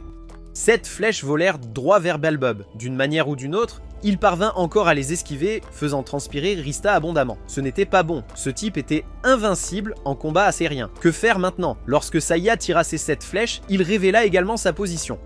Beelzebub vola excité droit vers lui, quand soudain un grand trou apparut dans son estomac. Autour de lui, des oiseaux de lumière commencèrent à apparaître. Rista comprit immédiatement. À part Saya, personne ne pouvait faire cela. Lorsque ces 7 flèches manquèrent Beelzebub, elles se transformèrent en oiseaux qui le poursuivirent sans relâche. Le combat se termina. Rosalia fut ramenée au sol par Rista. Dès qu'elle a vu Saya, elle l'a pointé du doigt et l'a critiqué. Un héros ne devrait pas gagner comme ça. Un vrai héros devrait affronter et gagner en face à face. Saya s'en moquait. Pour lui, ce n'étaient que les aboiements d'un chien. Sachant qu'elle ne pouvait pas rivaliser avec Saya, Rosalia ne dit rien de plus. Beelzebub était mort. Maintenant, il était temps de nettoyer les mouches restantes. C'était aussi le moment pour Mash et Elulu d'entrer dans la bataille. Les yeux des deux enfants s'illuminèrent en pensant qu'ils allaient vraiment se battre, mais ce n'était pas le cas. Saya avait seulement besoin du sort de vitesse d'Elulu pour renforcer Mash afin qu'il puisse ramasser les cadavres de mouches pour lui. Bien qu'elle détestât l'admettre, Rosalia avait encore quelque chose à dire à Saya. Dans le village d'Izal, il y avait une armure légendaire, une armure transmise depuis les temps anciens pour vaincre le Seigneur Démon. Si Saya en avait besoin, il devait y aller et la prendre. Saya, avec sa nature méfiante, devait demander à plusieurs reprises si l'armure était maudite ou non. Quand Rosalia était partie, Rista ouvrit un portail de téléportation, invitant Saya à l'accompagner pour aller chercher l'armure immédiatement. Étonnamment, cette fois, Saya accepta sans exiger de retourner d'abord dans le royaume divin. En sortant du portail, devant eux se trouvait le village détruit d'Izal. Il y avait un monstre près d'un homme. Saya courut se placer devant le monstre, ayant l'intention de protéger l'homme. Mais l'homme s'exclama qu'il n'en avait pas besoin. Ce monstre était celui qu'il avait invoqué. Il s'avéra que cet homme était Kikupol, l'un des 4 rois célestes du Seigneur Démon. Cette fois, il était venu détruire l'armure légendaire. D'abord pas d'épée, et maintenant pas d'armure. Comment Saya pourrait-il vaincre le Seigneur Démon maintenant? Rista paniqua. La seule mission du monstre était de détruire l'armure. Vaincre Saya était la mission propre de Kikupol. Sachant qu'il ne pouvait pas rivaliser avec Saya au combat, il utiliserait une méthode différente. Il sortit un sac et l'ouvrit, terrifiant Mash et Elulu lorsqu'ils virent 2 têtes coupées à l'intérieur. C'étaient les têtes de sa femme et de son enfant. Il prit un couteau et se poignarda dans le cou, jurant de sacrifier la vie de sa famille et tout le village d'Izal pour invoquer un monstre extrêmement puissant capable d'écraser n'importe quel héros. Le cercle magique sous ses pieds commença à briller. Saya se tourna pour dire à Rista d'ouvrir rapidement un portail vers le royaume divin. Bien qu'ils ne sachent pas quel ennemi ils allaient affronter, ils devaient être prudents. Juste au moment où il finit de parler, le cercle brilla intensément et un monstre en émergea. C'était la marque de la mort. Rista vérifia immédiatement ces informations. Ses statistiques n'étaient pas du tout élevées. Se pourrait-il qu'il utilise une compétence de dissimulation de statistiques? Saya ne le pensait pas. Il pourrait avoir d'autres secrets cachés. Il dégaina son épée, trancha la créature en 2 et dit à Rista d'ouvrir rapidement le portail. Bien que Saya l'ait coupé en 2, le monstre fut capable de diviser ses parties du corps en 2 créatures identiques. La situation n'était pas bonne du tout. Saya a sauté, lançant des attaques continues pour le retenir tout en pressant Rista d'ouvrir le portail vers le royaume divin. Rista a rapidement obéi, seulement pour être poussé directement à travers par Saya. Ensuite, Saya s'est effondré, affirmant qu'il était gravement blessé. Rista voulait anxieusement le soigner immédiatement, mais d'une manière ou d'une autre, il n'avait qu'une petite égratignure et pourtant il insistait pour être traité. Mash restait inquiet à propos du monstre. Rista, étant dans le royaume divin, n'était pas préoccupée. Elle était très confiante que personne sauf les divinités ne pouvait pénétrer cet endroit. Avant qu'elle ne puisse terminer sa phrase, la marque de la mort déchira l'espace derrière eux, faisant pâlir Rista de peur. Elle se tourna rapidement pour demander à Saya s'il y avait un moyen de la vaincre. La réponse de Saya fut non, ce qui effraya encore plus Rista. Si Saya avait abandonné, ne serait-elle pas condamnée aussi? À ce moment, 3 divinités du royaume divin apparurent. Elles lancèrent une attaque combinée, mais cela n'eut absolument aucun effet. Rista pâlit de peur, puis vit que Saya avait déjà fui depuis longtemps. Rista courut pour sauver sa vie après lui. La marque de la mort a rapidement vaincu les 3 divinités et les a poursuivis. Un par un, des dieux apparaissaient en chemin pour l'entraver. Le dieu de la boxe, le dieu du sumo, puis le dieu de l'eau. Tous ont été écartés. Saya accourut devant Cersei, renversant son gâteau. Cersei cria avec colère, mais se tut lorsqu'il vit l'ombre de la marque de la mort, n'osant plus bouger. Saya rencontra Adenela en chemin et lui demanda de le retenir pour lui. Étant sollicité par Saya, bien sûr qu'Adenela aiderait. Elle dégaina son épée et trancha la marque de la mort en 10 morceaux. D'une manière ou d'une autre, il pouvait encore se multiplier, et il a battu Adenela à plat de couture. Saya a regardé et n'a pu que soupirer. Comme prévu, Adenela était complètement inutile contre lui. Après l'avoir critiqué, Saya a abandonné Adenela et a continué à courir. Rista, en suivant, a demandé à Saya de trouver rapidement un moyen de le vaincre. À ce moment-là, Saya avait aussi abandonné. Son niveau et ses compétences ne pouvaient pas le vaincre. Cependant, il avait préparé à l'avance une méthode pour combattre un monstre qu'il ne pouvait pas vaincre lui-même. Saya se précipita au sommet de l'église où Valkyrie aimait peindre quotidiennement. Saya fit une approche pour demander son aide directement, sachant pertinemment que s'il demandait gentiment, elle ne se battrait pas. Il devait donc utiliser une autre méthode. La marque de la mort était juste derrière eux maintenant. Saya resta immobile, attendant qu'il tire. Puis, il esquiva légèrement sur le côté, faisant en sorte que son projectile vole directement dans la peinture de Valkyrie. Valkyrie était furieuse, exactement comme Saya l'avait prévu, et elle écrasa la tête de la marque de mort. Bien sûr, il ne mourrait pas si facilement, alors Valkyrie lança une autre attaque. Cette fois, elle utilisa des chaînes pour lier son corps fermement, mais cela ne servit à rien. Il s'échappa facilement des chaînes. Juste au moment où il semblait que Valkyrie n'avait plus d'option, elle éclata soudain de rire. Puis, elle leva les yeux vers le ciel et cria fort. Immédiatement, l'aura et la puissance de Valkyrie montèrent en flèche. Saya vérifia et dut l'admirer. Toutes les statistiques de Valkyrie avaient atteint leurs limites. Valkyrie a libéré toute sa puissance et a créé un portail. La marque de la mort a été emprisonnée à l'intérieur et s'est instantanément désintégrée. Voyant Valkyrie s'effondrer, Rista pensa qu'elle était blessée et voulut courir pour l'aider, mais Valkyrie l'arrêta. Tout le corps de Valkyrie commença à cracher du sang. La technique qu'elle venait d'utiliser avait scellé le monstre en utilisant son propre corps, elle subissait donc maintenant le contre-coup. Ensuite, Valkyrie se leva et attrapa la poitrine de Rista, la blâmant, disant qu'elle savait très bien que le monstre avait été amené par Rista. À ce moment-là, Saya apparut, attrapa la main de Valkyrie et donna un coup de pied à Rista. Il avait observé le combat de Valkyrie très attentivement. Elle était la seule qui pouvait l'entraîner dans ce royaume divin. En entendant cela, Valkyrie regarda Saya avec mépris, disant qu'elle n'entraînerait jamais un humain. Saya dégaina son épée et la pointa vers le cou de Valkyrie. Il semblait qu'il connaissait un secret sur Valkyrie, alors elle a accepté de l'aider. Après le départ de Valkyrie, Mash et Elulu ont également demandé à Rista la permission d'aller à Aria pour en savoir plus. Et Rista a immédiatement accepté. Quant à Saya, il a sorti une pierre de sa robe, un fragment de l'armure légendaire. Avec cela et les cheveux de Rista, Saya avait synthétisé une épée ultra dure qui ne pouvait pas être détruite. À ce moment-là, Rista se précipita pour étreindre Saya. Saya la repoussa immédiatement, se plaignant qu'elle sentait trop aigre. Rista devait aller prendre un bain. Elle a rencontré Cersei à la porte, qui l'a immédiatement informé qu'Ishtar l'avait convoqué au sujet de la marque de mort. Rista a dû écourter son bain et rencontrer Ishtar, mais la déesse ne lui en a pas du tout voulu. Cette fois, elle avait convoqué Rista pour une autre raison. Ishtar montra une image à Rista. Le dernier roi céleste du Seigneur Démon avait fait son mouvement. Il menait une armée pour capturer la capitale et Ishtar voulait que Rista amène le héros là-bas pour la sauver immédiatement. Rista accepta l'ordre et voulait partir immédiatement, mais Ishtar la retint, disant qu'il n'y avait pas d'urgence, qu'il y avait encore le temps pour Rista de prendre un bain, car elle avait remarqué que l'odeur corporelle de Rista était un peu aigre. Le lendemain matin, Rista alla voir Arya, le visage rouge. Critiquée par Ishtar et Saya, elle avait passé toute la journée précédente à se baigner minutieusement. Quant à Mash et à Lulu, les deux enfants avaient fait des progrès remarquables sous l'entraînement d'Arya. Mash pouvait maintenant se transformer en un dragon complet, tandis qu'Alulu avait appris un nouveau type de magie. Après avoir récupéré les deux, Rista est allé chercher Saya pour le trouver assis nu sur un lit avec Valkyrie.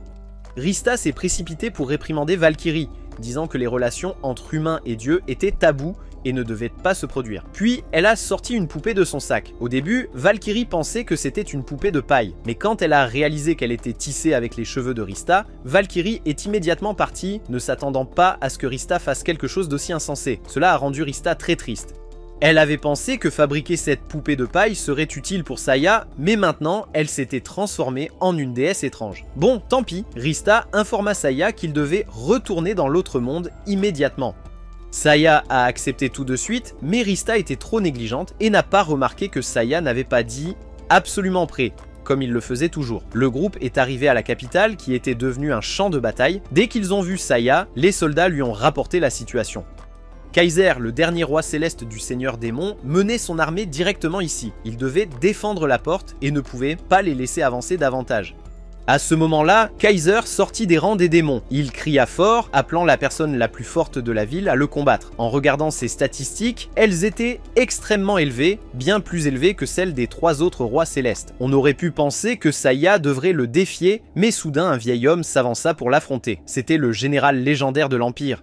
Voir un vieil homme s'avancer fit rire Kaiser avec mépris. Mais il ne rit pas longtemps, car le vieil homme le découpa immédiatement en morceaux d'un seul coup. Même Rista fut surpris par sa force. Ne s'arrêtant pas là, le général Walks transforma son épée en une lame géante et porta un autre coup à l'armée démoniaque, les réduisant en poussière. Après avoir anéanti l'armée démoniaque, il se retourna pour saluer le groupe de Rista. Rista était extrêmement impressionné par sa puissance. Mais en y réfléchissant, s'il était si fort, pourquoi n'avait-il pas participé à la défaite du Seigneur Démon? En mentionnant cela, le visage de Walks changea de couleur et il tomba à genoux. Son assistant a dû expliquer, le général était sur le point d'entrer dans le processus de régression infantile. Juste au moment où il finissait de parler, un éclair de lumière apparut et le vieux général qui se tenait devant eux s'était transformé en nouveau-né. Ce n'était pas tout. Son comportement était exactement comme celui d'un enfant aussi. Walks s'est mouillé devant les soldats et le prêtre a dû l'aider à changer sa couche. Saya se tourna pour dire à Rista de prêter attention à sa compétence. « Quel genre de compétence étrange est-ce » s'exclama Rista. Juste à ce moment-là, Rosalia est arrivée. Il semblait que sous forme d'enfant, Walks ne se souvenait de rien. Il appelait Rosalia grande sœur alors qu'elle était clairement sa fille. Ne voulant pas que les soldats bavardent davantage, Rosalia les a renvoyés au travail, puis s'est tournée pour expliquer au groupe de Saya.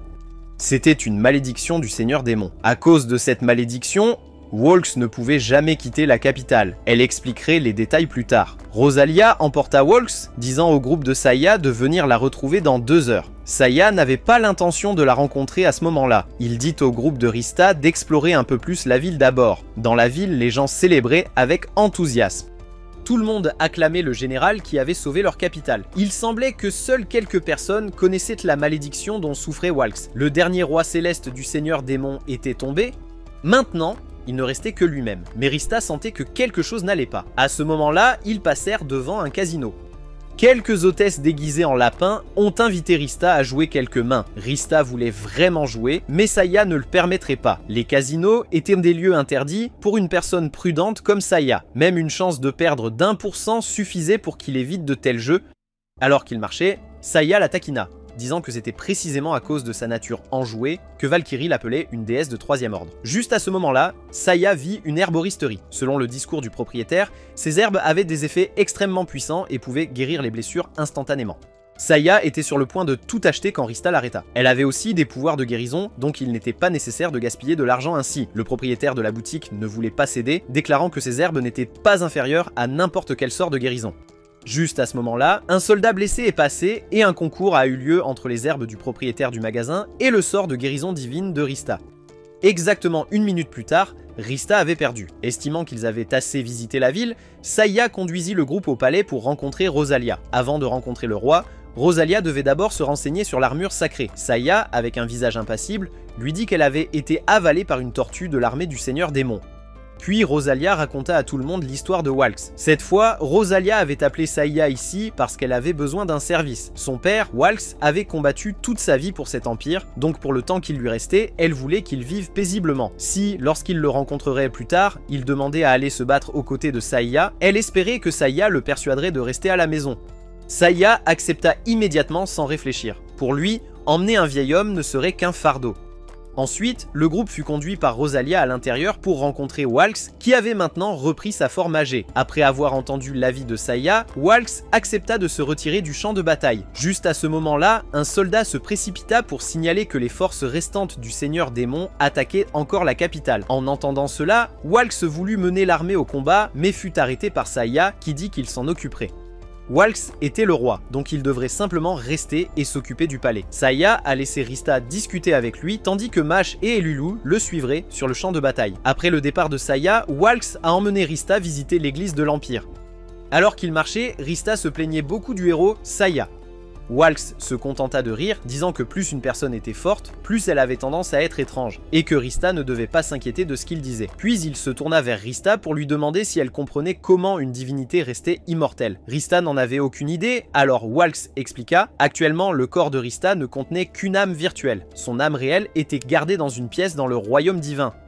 Tant que cette âme existait, Rista ne pouvait pas mourir. Cela s'appliquait aussi à Saya, le héros invoqué d'un autre monde. À ce moment-là, Walks est allé derrière la statue divine, voulant montrer à Rista un artefact magique. Cet artefact pouvait trancher à travers les âmes des divinités, puis créer une réaction en chaîne, détruisant l'âme originale de la personne, peu importe où elle était cachée. Walks sortit en tenant une épée tueuse de dieu. Il pointa vers le visage de Rista, déclarant qu'elle mourrait ici, le Tsuleufo. La raison était très simple, il avait déjà rencontré le Seigneur Démon.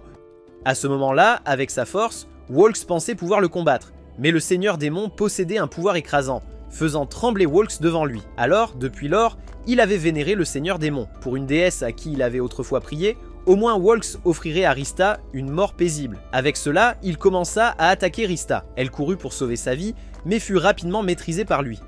Dans ces derniers instants, Rista ne pouvait que pleurer et espérer faire la paix avec Saya avant de mourir. Juste à ce moment-là, 3 flèches magiques volèrent, surprenant Walks. À l'entrée de l'église se trouvaient Mash, Elulu et Rosalia. Au-dessus, Saya était apparu, coupant les lianes et renvoyant Rista vers le groupe de Mash. Il faisait face à Walks seul.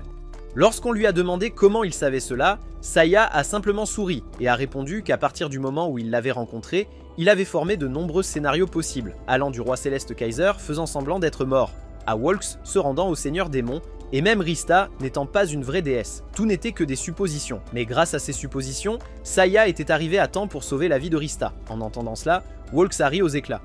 Juste à cause de cette nature absurdement prudente. Intéressant en effet, à ce moment-là, il a soudainement craché du sang, signe de vieillesse. Ces derniers moments approchaient, alors Walks n'hésita pas à s'offrir au démon. Il sortit une pilule et l'avala. Immédiatement, tout son corps se transforma, passant d'un vieil homme à sa pleine forme. Toutes ses statistiques augmentèrent, faisant même transpirer Rista. Saya se précipita pour échanger des techniques avec lui. En combattant, Walks a félicité Saya, disant qu'il était assez fort, mais ce n'était pas suffisant. Il a repoussé l'une des épées de Saya, puis a utilisé la magie pour le projeter. Saya plia tout son corps pour bloquer l'attaque. Bien qu'il ait réussi à en bloquer la majeure partie, il saignait pour la première fois depuis son arrivée dans ce monde. Saya avait prévu de garder son atout pour le Seigneur Démon, mais cette fois, il semblait qu'il ne pouvait pas se retenir. Il commença à retirer les anneaux extrêmement lourds qu'il portait au bras, puis demanda à Mash de lui lancer une autre épée.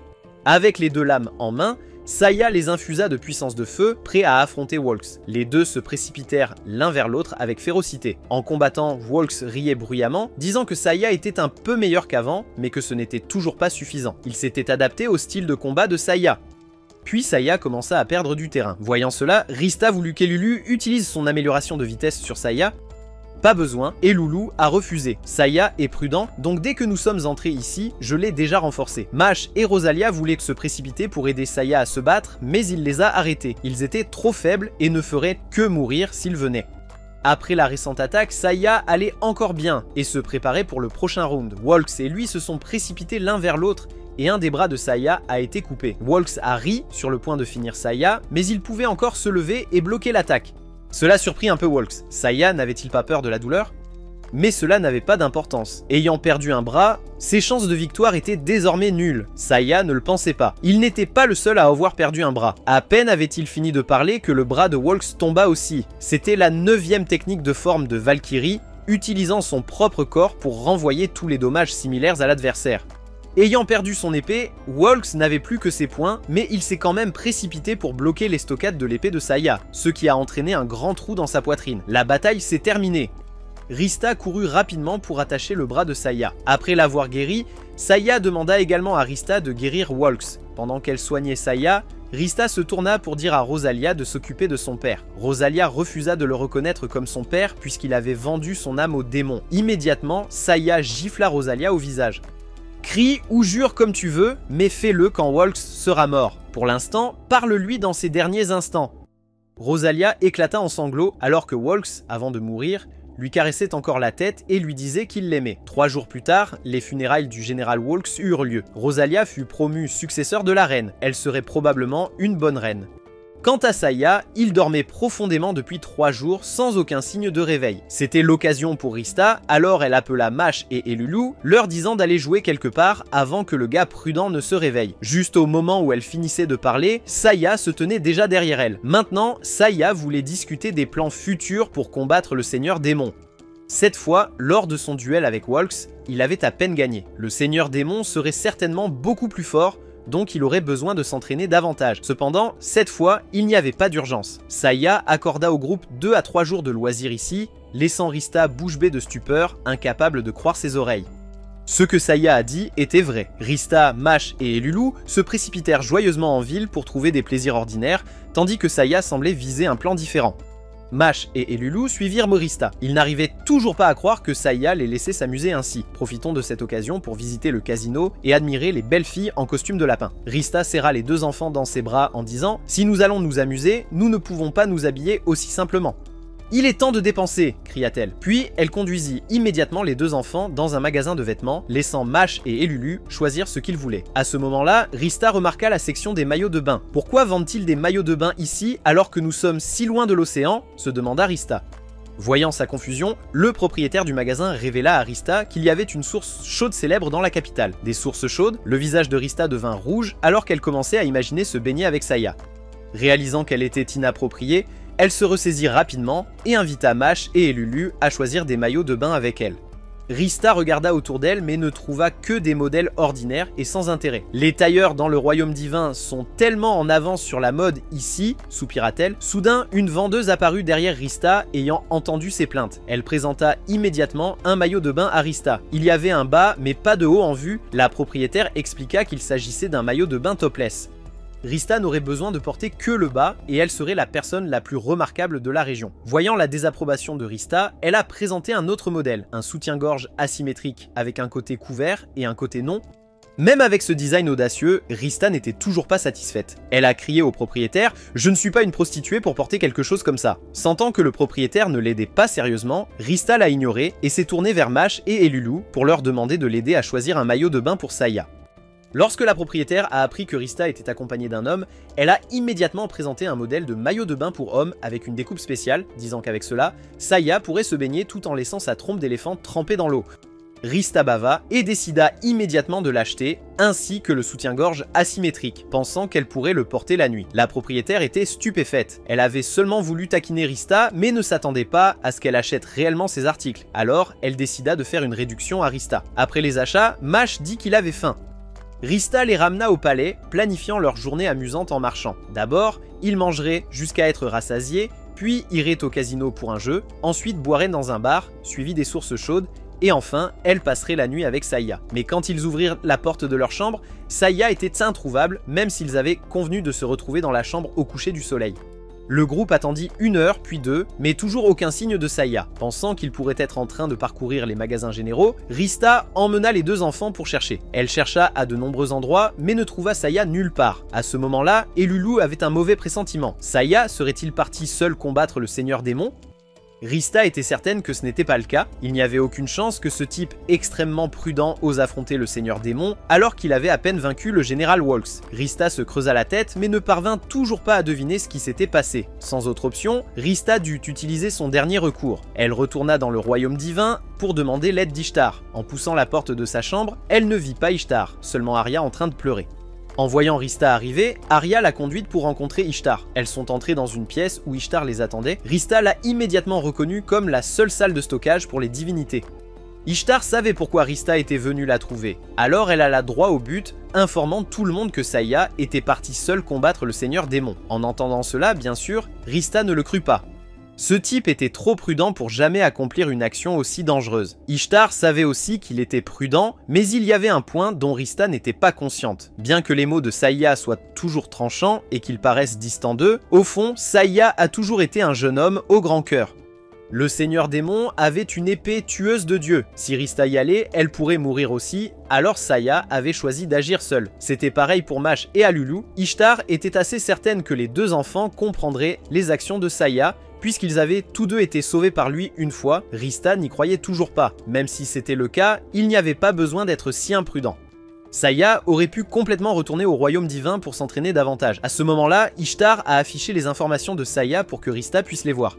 Depuis la grotte du dragon, tous les niveaux de Saya avaient déjà atteint la limite maximale. Même ainsi, Saya avait encore cherché à apprendre des compétences de Midas et de Valkyrie, juste pour trouver des moyens de vaincre l'ennemi. Maintenant, revenir ici pour s'entraîner davantage n'augmenterait plus rien. Ishtar était également assez certaine que Rista avait vu l'entraînement de Saya avec Valkyrie. Ce n'était pas un apprentissage ordinaire, c'était un rituel pour transférer le contrôle du pouvoir de la porte de Valhalla, la compétence ultime de Valkyrie. Rista tomba immédiatement à genoux. Non, un humain ne pourrait jamais utiliser cette compétence. Si elle était utilisée, Saya devrait échanger sa propre vie. À ce moment-là, Ishtar demanda fermement à Rista si elle avait le courage d'accepter la vérité. Puis, elle ouvrit un portail pour que Rista puisse à nouveau être témoin du monde de difficulté rang B qu'Arya avait autrefois été assignée à sauver. Étonnamment, le héros invoqué dans ce monde était Saya. Ce Saya semblait différent de l'actuel, pas excessivement prudent, mais très confiant dans ses capacités. À côté de son groupe se trouvaient Colt et la princesse Tiana du royaume, compagnons de voyage pour vaincre le seigneur démon. Leur cible actuelle était un monstre chimère. Saya avait demandé à Colt de ralentir le monstre pendant qu'il cherchait des ouvertures pour attaquer. Très vite, Colt fut blessé. Tiana voulait le soigner, mais Arya l'arrêta. Voulant d'abord soigner Saya car il était aussi gravement blessé, le combat fut très difficile, mais ils finirent par gagner. Plus ils regardaient, plus Mash et Alulu voyaient à quel point Saya était différent à l'époque. Il ressemblait à une version différente de la princesse Rosalia. Arya l'a reconnu. Saya, à l'époque, n'avait aucune préparation, se précipitant toujours dans des combats à mort. Mais malgré un niveau inférieur à celui de ses adversaires, il en sortait toujours victorieux. Un par un, Saya a vaincu chaque monstre jusqu'à ce qu'il ne reste que le seigneur démon. Cette nuit-là, Tiana est venue voir Saya, lui conseillant d'aller au village des sages où ils auraient plus d'informations sur le seigneur démon. Mais Saya a refusé, ne voulant pas retarder davantage. Plus il tardait, plus le monde souffrirait sous le joug du seigneur démon. Saya était certain que tout irait bien cette fois encore. Le lendemain matin, le groupe a attaqué le château du seigneur démon. Après un long combat, Saya était assez amoché. Il concentra son coup final, coupant le seigneur démon en deux. Après qu'Arya ait confirmé que ses points de vie avaient atteint 0, tout le monde soupira de soulagement. Mais avant qu'il ne puisse célébrer, une tentacule transperça directement la poitrine de Colt. C'était le seigneur démon. Il était encore en vie et a attrapé Arya. Il a ri bruyamment, disant à tout le monde qu'il avait 2 vies, en perdre une lui en laisser encore une autre. Arya a ensuite été dévorée sous les yeux de Saya. Ce n'est qu'à ce moment-là que Saya a admis qu'ils auraient dû se préparer pour cette bataille finale. Il a poussé Tiana pour qu'elle puisse s'échapper, mais c'était trop tard. Le seigneur démon a attrapé Arya.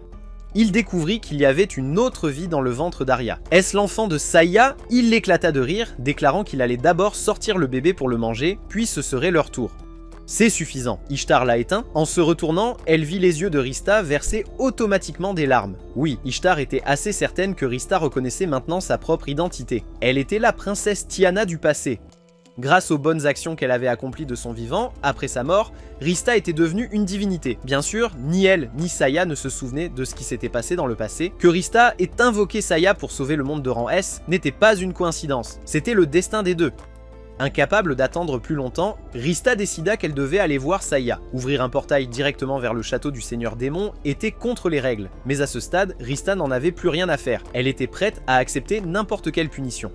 Mash et Elulu étaient également déterminés à accompagner. Ils avaient été sauvés par Saya et il était temps de le rembourser. En passant par le portail de téléportation, Rista arriva au château du seigneur démon. Dès qu'elle y mit les pieds, elle put le sentir. En effet, le seigneur démon avait une épée tueuse de dieu, il y avait le bruit des combats, le groupe courut rapidement pour vérifier.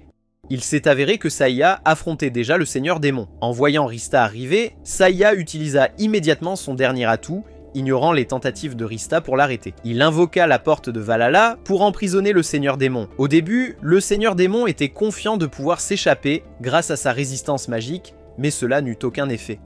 Son épée tueuse de dieu s'est également brisée en touchant la porte de Valhalla. La porte a commencé à transpercer son corps et... oh merde. Fermée. Le seigneur démon hurla de douleur. Juste au moment où il semblait s'être résigné à son sort à l'intérieur, d'une manière ou d'une autre, le seigneur démon se transforma en un monstre noir de jet, essayant de briser la porte de Valhalla pour s'échapper. Cela faisait complètement partie des calculs de Saya. C'était un monde de difficulté rang S.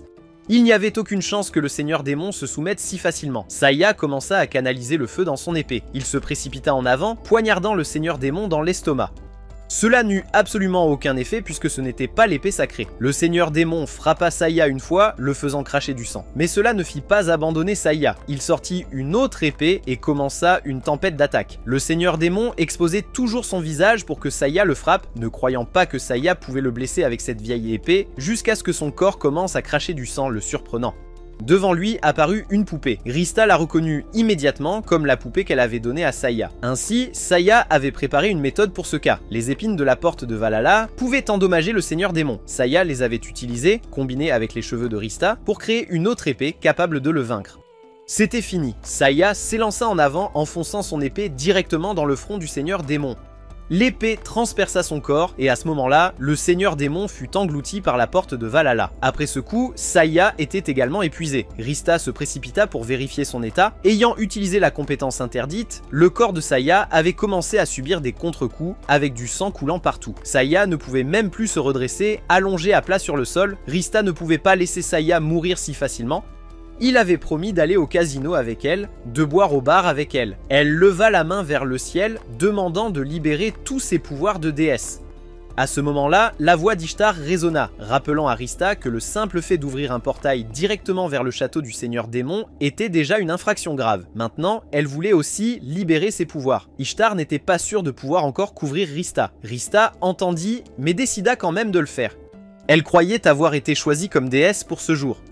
Voyant la détermination de Rista, Ishtar ne l'arrêta plus et libéra tous les pouvoirs de Rista. Immédiatement, Rista courut pour soigner Saya. Elle le soigna, mais les blessures se rouvrirent. Rista augmenta alors encore plus son pouvoir de guérison, déterminée à sauver Saya cette fois. Après un moment, les blessures de Saya se refermèrent enfin. Alors que Saya se réveillait confusément, Rista se précipita pour l'embrasser. On aurait pu penser que Saya serait émue par sa grâce salvatrice, mais non, Saya tapota sa tête et repoussa Rista. En vérité, Saya était assez surpris, ne croyant pas que Rista pouvait le sauver dans cet état. Maintenant, Saya reconnaissait enfin que Rista était vraiment une déesse de la guérison. À ce moment-là, le visage d'Elulu devint pâle alors qu'elle appelait Saya. Pourquoi la porte de Valhalla n'a-t-elle pas encore disparu? Dès qu'elle eut fini de parler, la porte de Valhalla commença à trembler violemment. De l'intérieur, une tête déformée s'envola, c'était le seigneur démon. Il n'accepterait pas la défaite si facilement et essayait d'entraîner le monde entier avec lui. Et la tête commença à accumuler une énergie énorme. Rista ferma les yeux de peur. Cette quantité de pouvoir était suffisante pour détruire le monde. Allait-il mourir ici? À ce moment-là, Saya continua d'utiliser la compétence de la porte de Valhalla, tirant la tête du seigneur démon dans la porte. La porte se referma et Mash se demanda si c'était vraiment la fin. Soudain, la tête attachée au sommet de la porte de Valhalla commença à parler, déclarant que cette fois, le seigneur démon avait vraiment disparu dans le néant, et qu'il était aussi temps pour Saya de payer le prix.